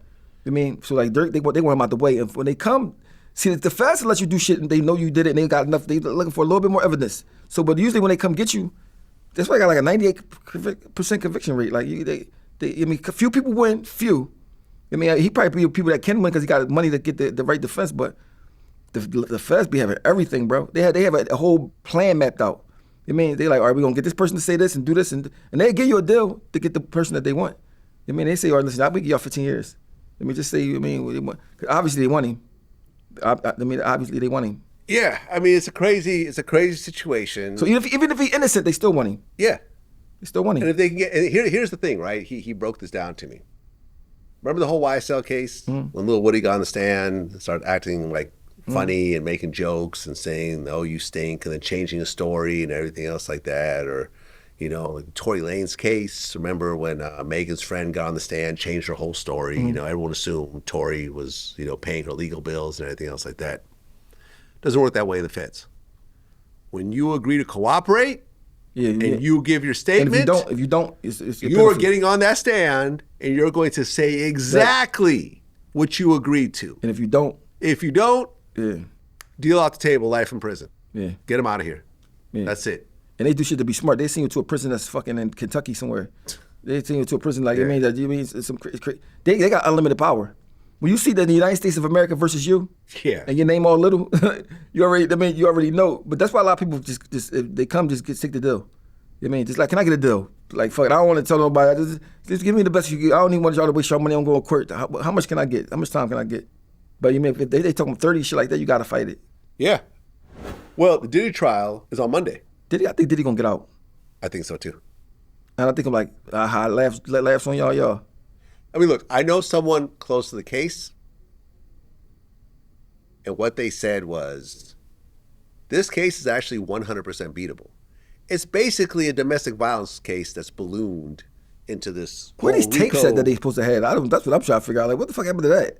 Listen, not only is it just that Cassie tape, or it appears like, but like the 100 lawsuits that were filed against Diddy, none of them are being used in the actual federal case.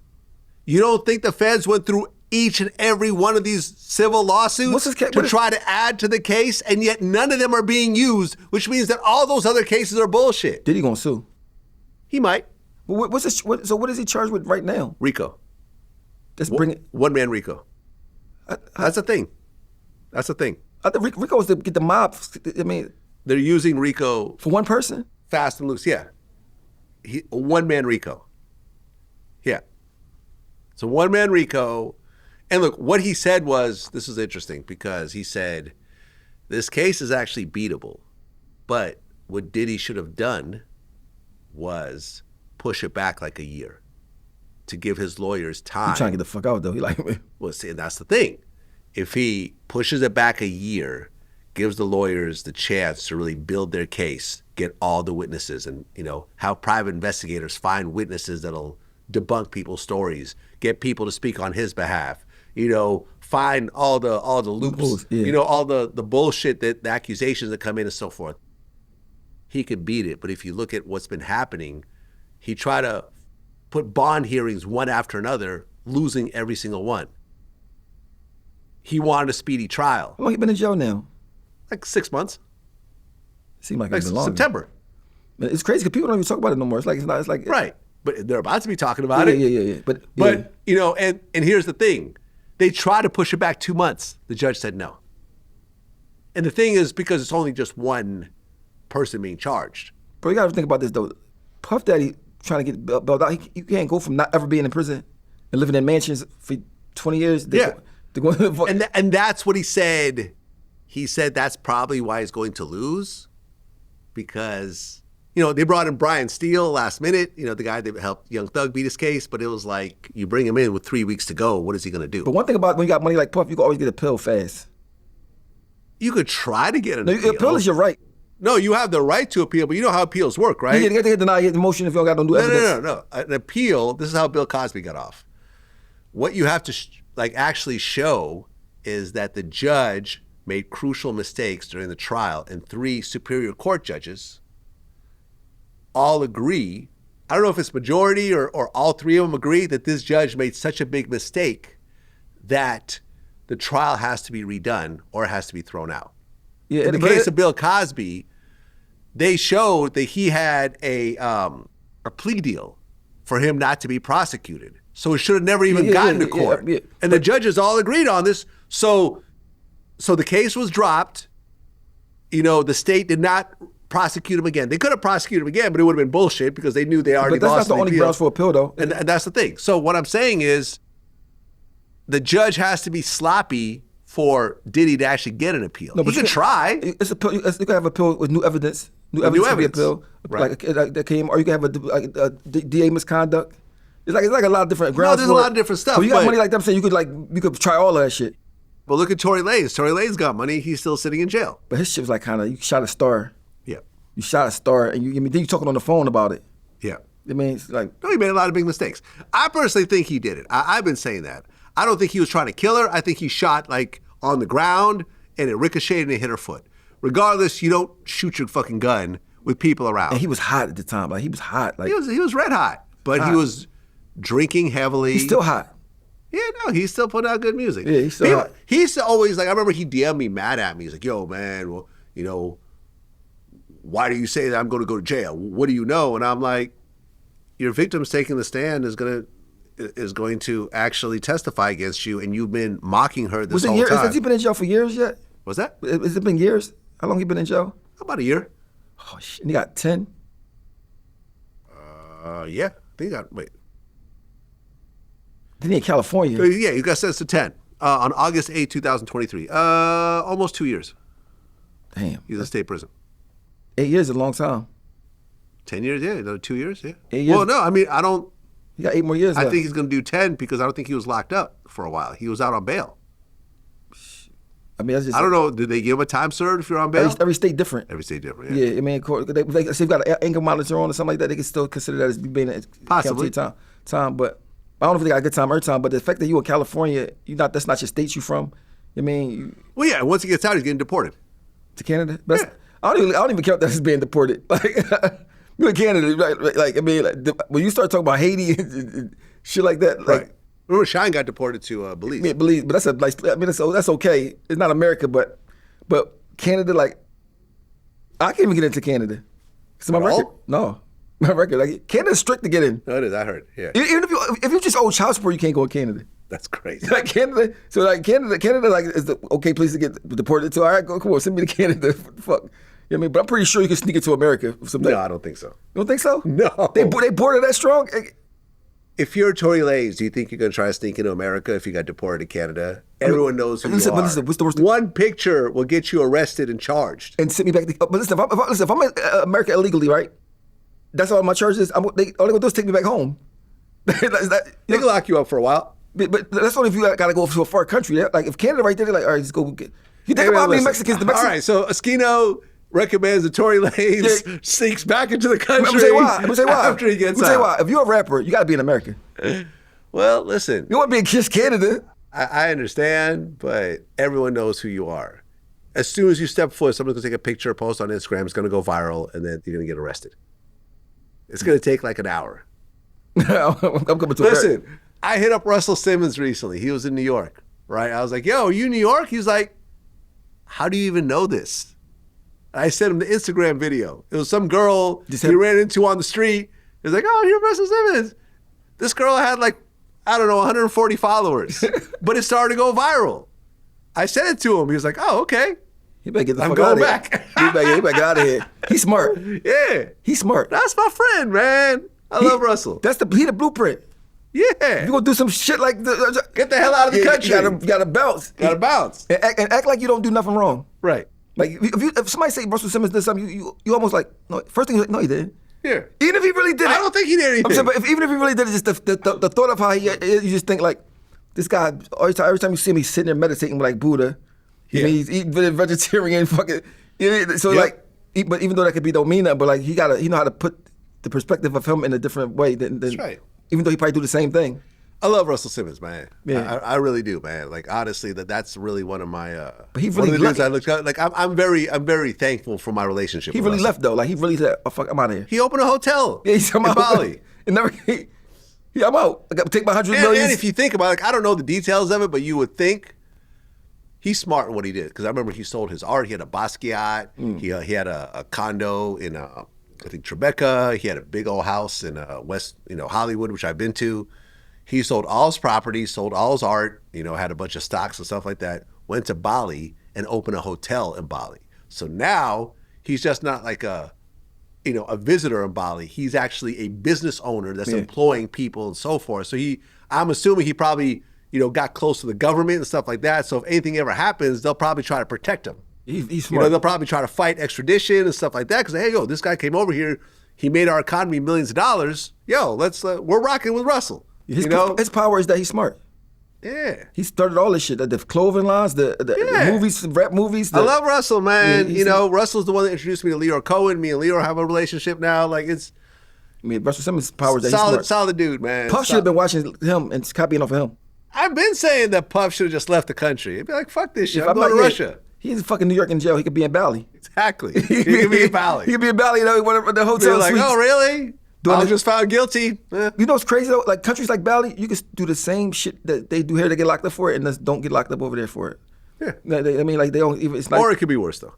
It could be, but because you got money though, it could not be worse. If you pay the right people in them countries like that, you can do whatever you want, basically. You know what I mean?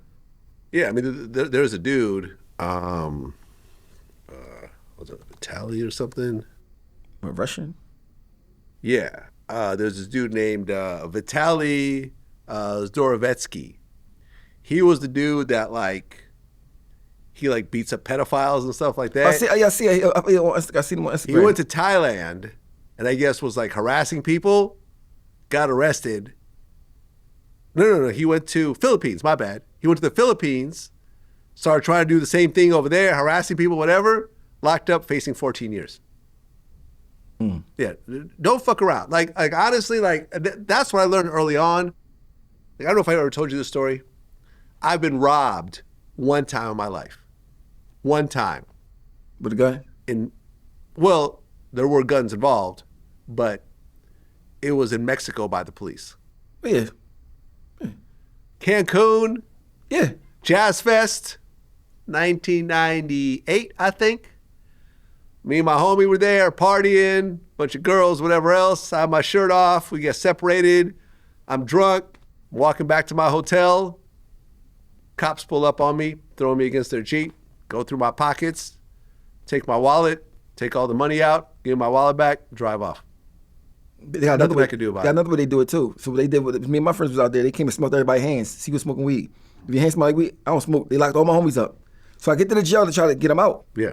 A lady was the boss. She came out like, well, how much you got? I'm like, well, how much is the bill? She just started making up prices. Like, so she was like 800. First she was saying 400. She said with the 800. I put out my money. She said, oh no, 800. So it's like, so I got my 3 homies out, right? There was another guy back there, right? I don't know him, but he's like, oh, I'm from Philly though. Like, I got the money in my room. So I said, I'm gonna get. She's like, no, I'm not 800. I want 3,000. I'm like 3,000. So I'm like, so mind you, I said, well, what the paperwork? Ain't no paperwork.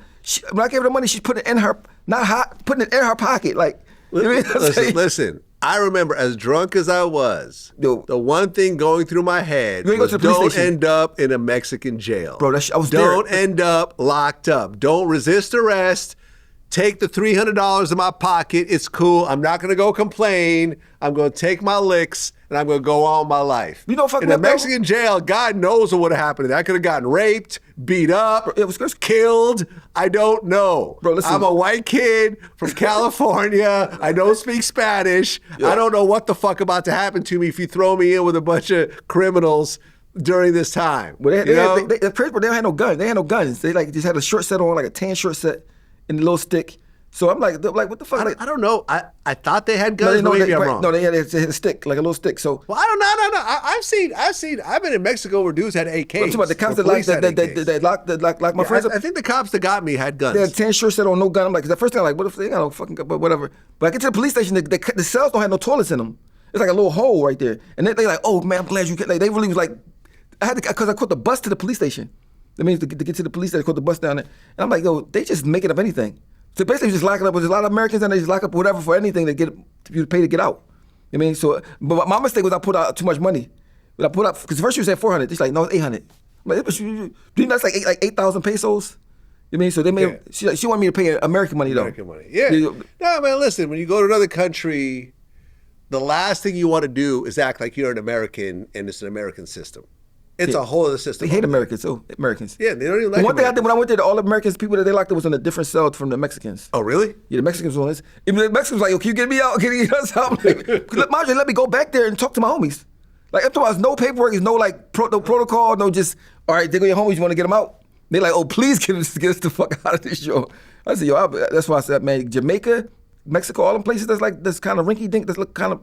I mean, you don't want to be doing no trouble down there. You don't want to get. You'd rather be in prison in America if you're gonna go to prison. You know what I'm saying? That shit though, like you might not eat or nothing down there. I don't know what. I mean, I said I can't like fuck with this out of town, out of the country shit. Like this shit, like, I mean, then you don't speak the language. Then they got gangs. Then like you had a disadvantage. Last question. Cash Money's on tour right now, and State Property is actually opening up for Cash Money. Yeah, it's Freeway and Beanie Sigel. Yeah. Now, were you asked to join this at all? No. Why not? I'm not. Well, I mean, it's like a thing where it's though. How can I explain it? You ever see the what's that? The 5 Heartbeats? Or the Temptations? Like something like that. Right. Like I'm like the bad guy, I guess they would say. But you know, me and Beans really never got along. Like right, Freeway is Beans like long lost daughter. You know what I mean? So whatever he Beans say, that's what Freeway do. You know what I mean? So I told you I caught Freeway doing some backdoor shit to me already anyway. So my thing is they knew not to ask me because I wouldn't have did it anyway. You know what I mean? Why not? Because I'm big on energy like and like protecting minds. Is it just Beanie and Freeway? That's it? No, it's like I think it's everybody except for maybe just me. I think maybe I didn't really. I just seen him on stage. I know it wasn't just Beanie. I seen PD Crack. Yeah, PD. Yeah. Yeah. So you're not part of all that? No. I'm not part of. And it's so crazy because I'm more popular than all of them right now at this juncture right now. Like, Right. like, you know what I'm saying? Like, Live TV helps a little bit. yeah, you know? for sure. Like, I mean, like, so, like, but the thing is, it's more worth my because I'm the type of person I can't be around some shit and not say nothing about it. All right, so here are the members: Beanie Sigel, Freeway, Petey Crack, Young Chris. Yeah, he did. Is he part of it? Mhm. Neef. Yeah. Petey's not on there. No. He was at one show. I seen. No, that was the VA show. He's not on this vacation anymore. Okay, so Petey's not on there. Amelia Sparks. I don't think Sparks there. So Beanie, Freeway, and Young Chris. But it's so crazy because they're not even supposed to be. The Young Guns, so Chris and Neef. Yeah, they're not even supposed to use the names they probably like. Because then I got put got my lawyer to do some shit for me to put. Let's say, stop using the name without everybody getting paid for it. You know what I mean? So, I mean, I gotta look into when I go home. Like, Man, that's too bad. I mean, but at the end of the day, trust me, Black, if I ain't had some other stuff going on, that would have been a problem.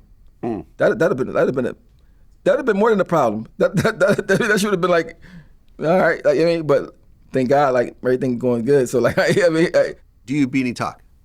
no, I mean, we don't have a problem per se, but we got it's like an underlying type problem. I mean, like, we're still like, obviously it's a problem. I mean, so. Well, look, like for example, a lot of Wu-Tang members don't get along with each other. But they still will come out and do shows when it's But a Wu-Tang they might be show. regular niggas. Say property niggas, not regular niggas. Like, I mean, they like different. I mean, like, it's almost like not men. Like, they let something happen and won't say nothing about it. Like, they just like everybody just be quiet and be scared. They don't no backbones basically.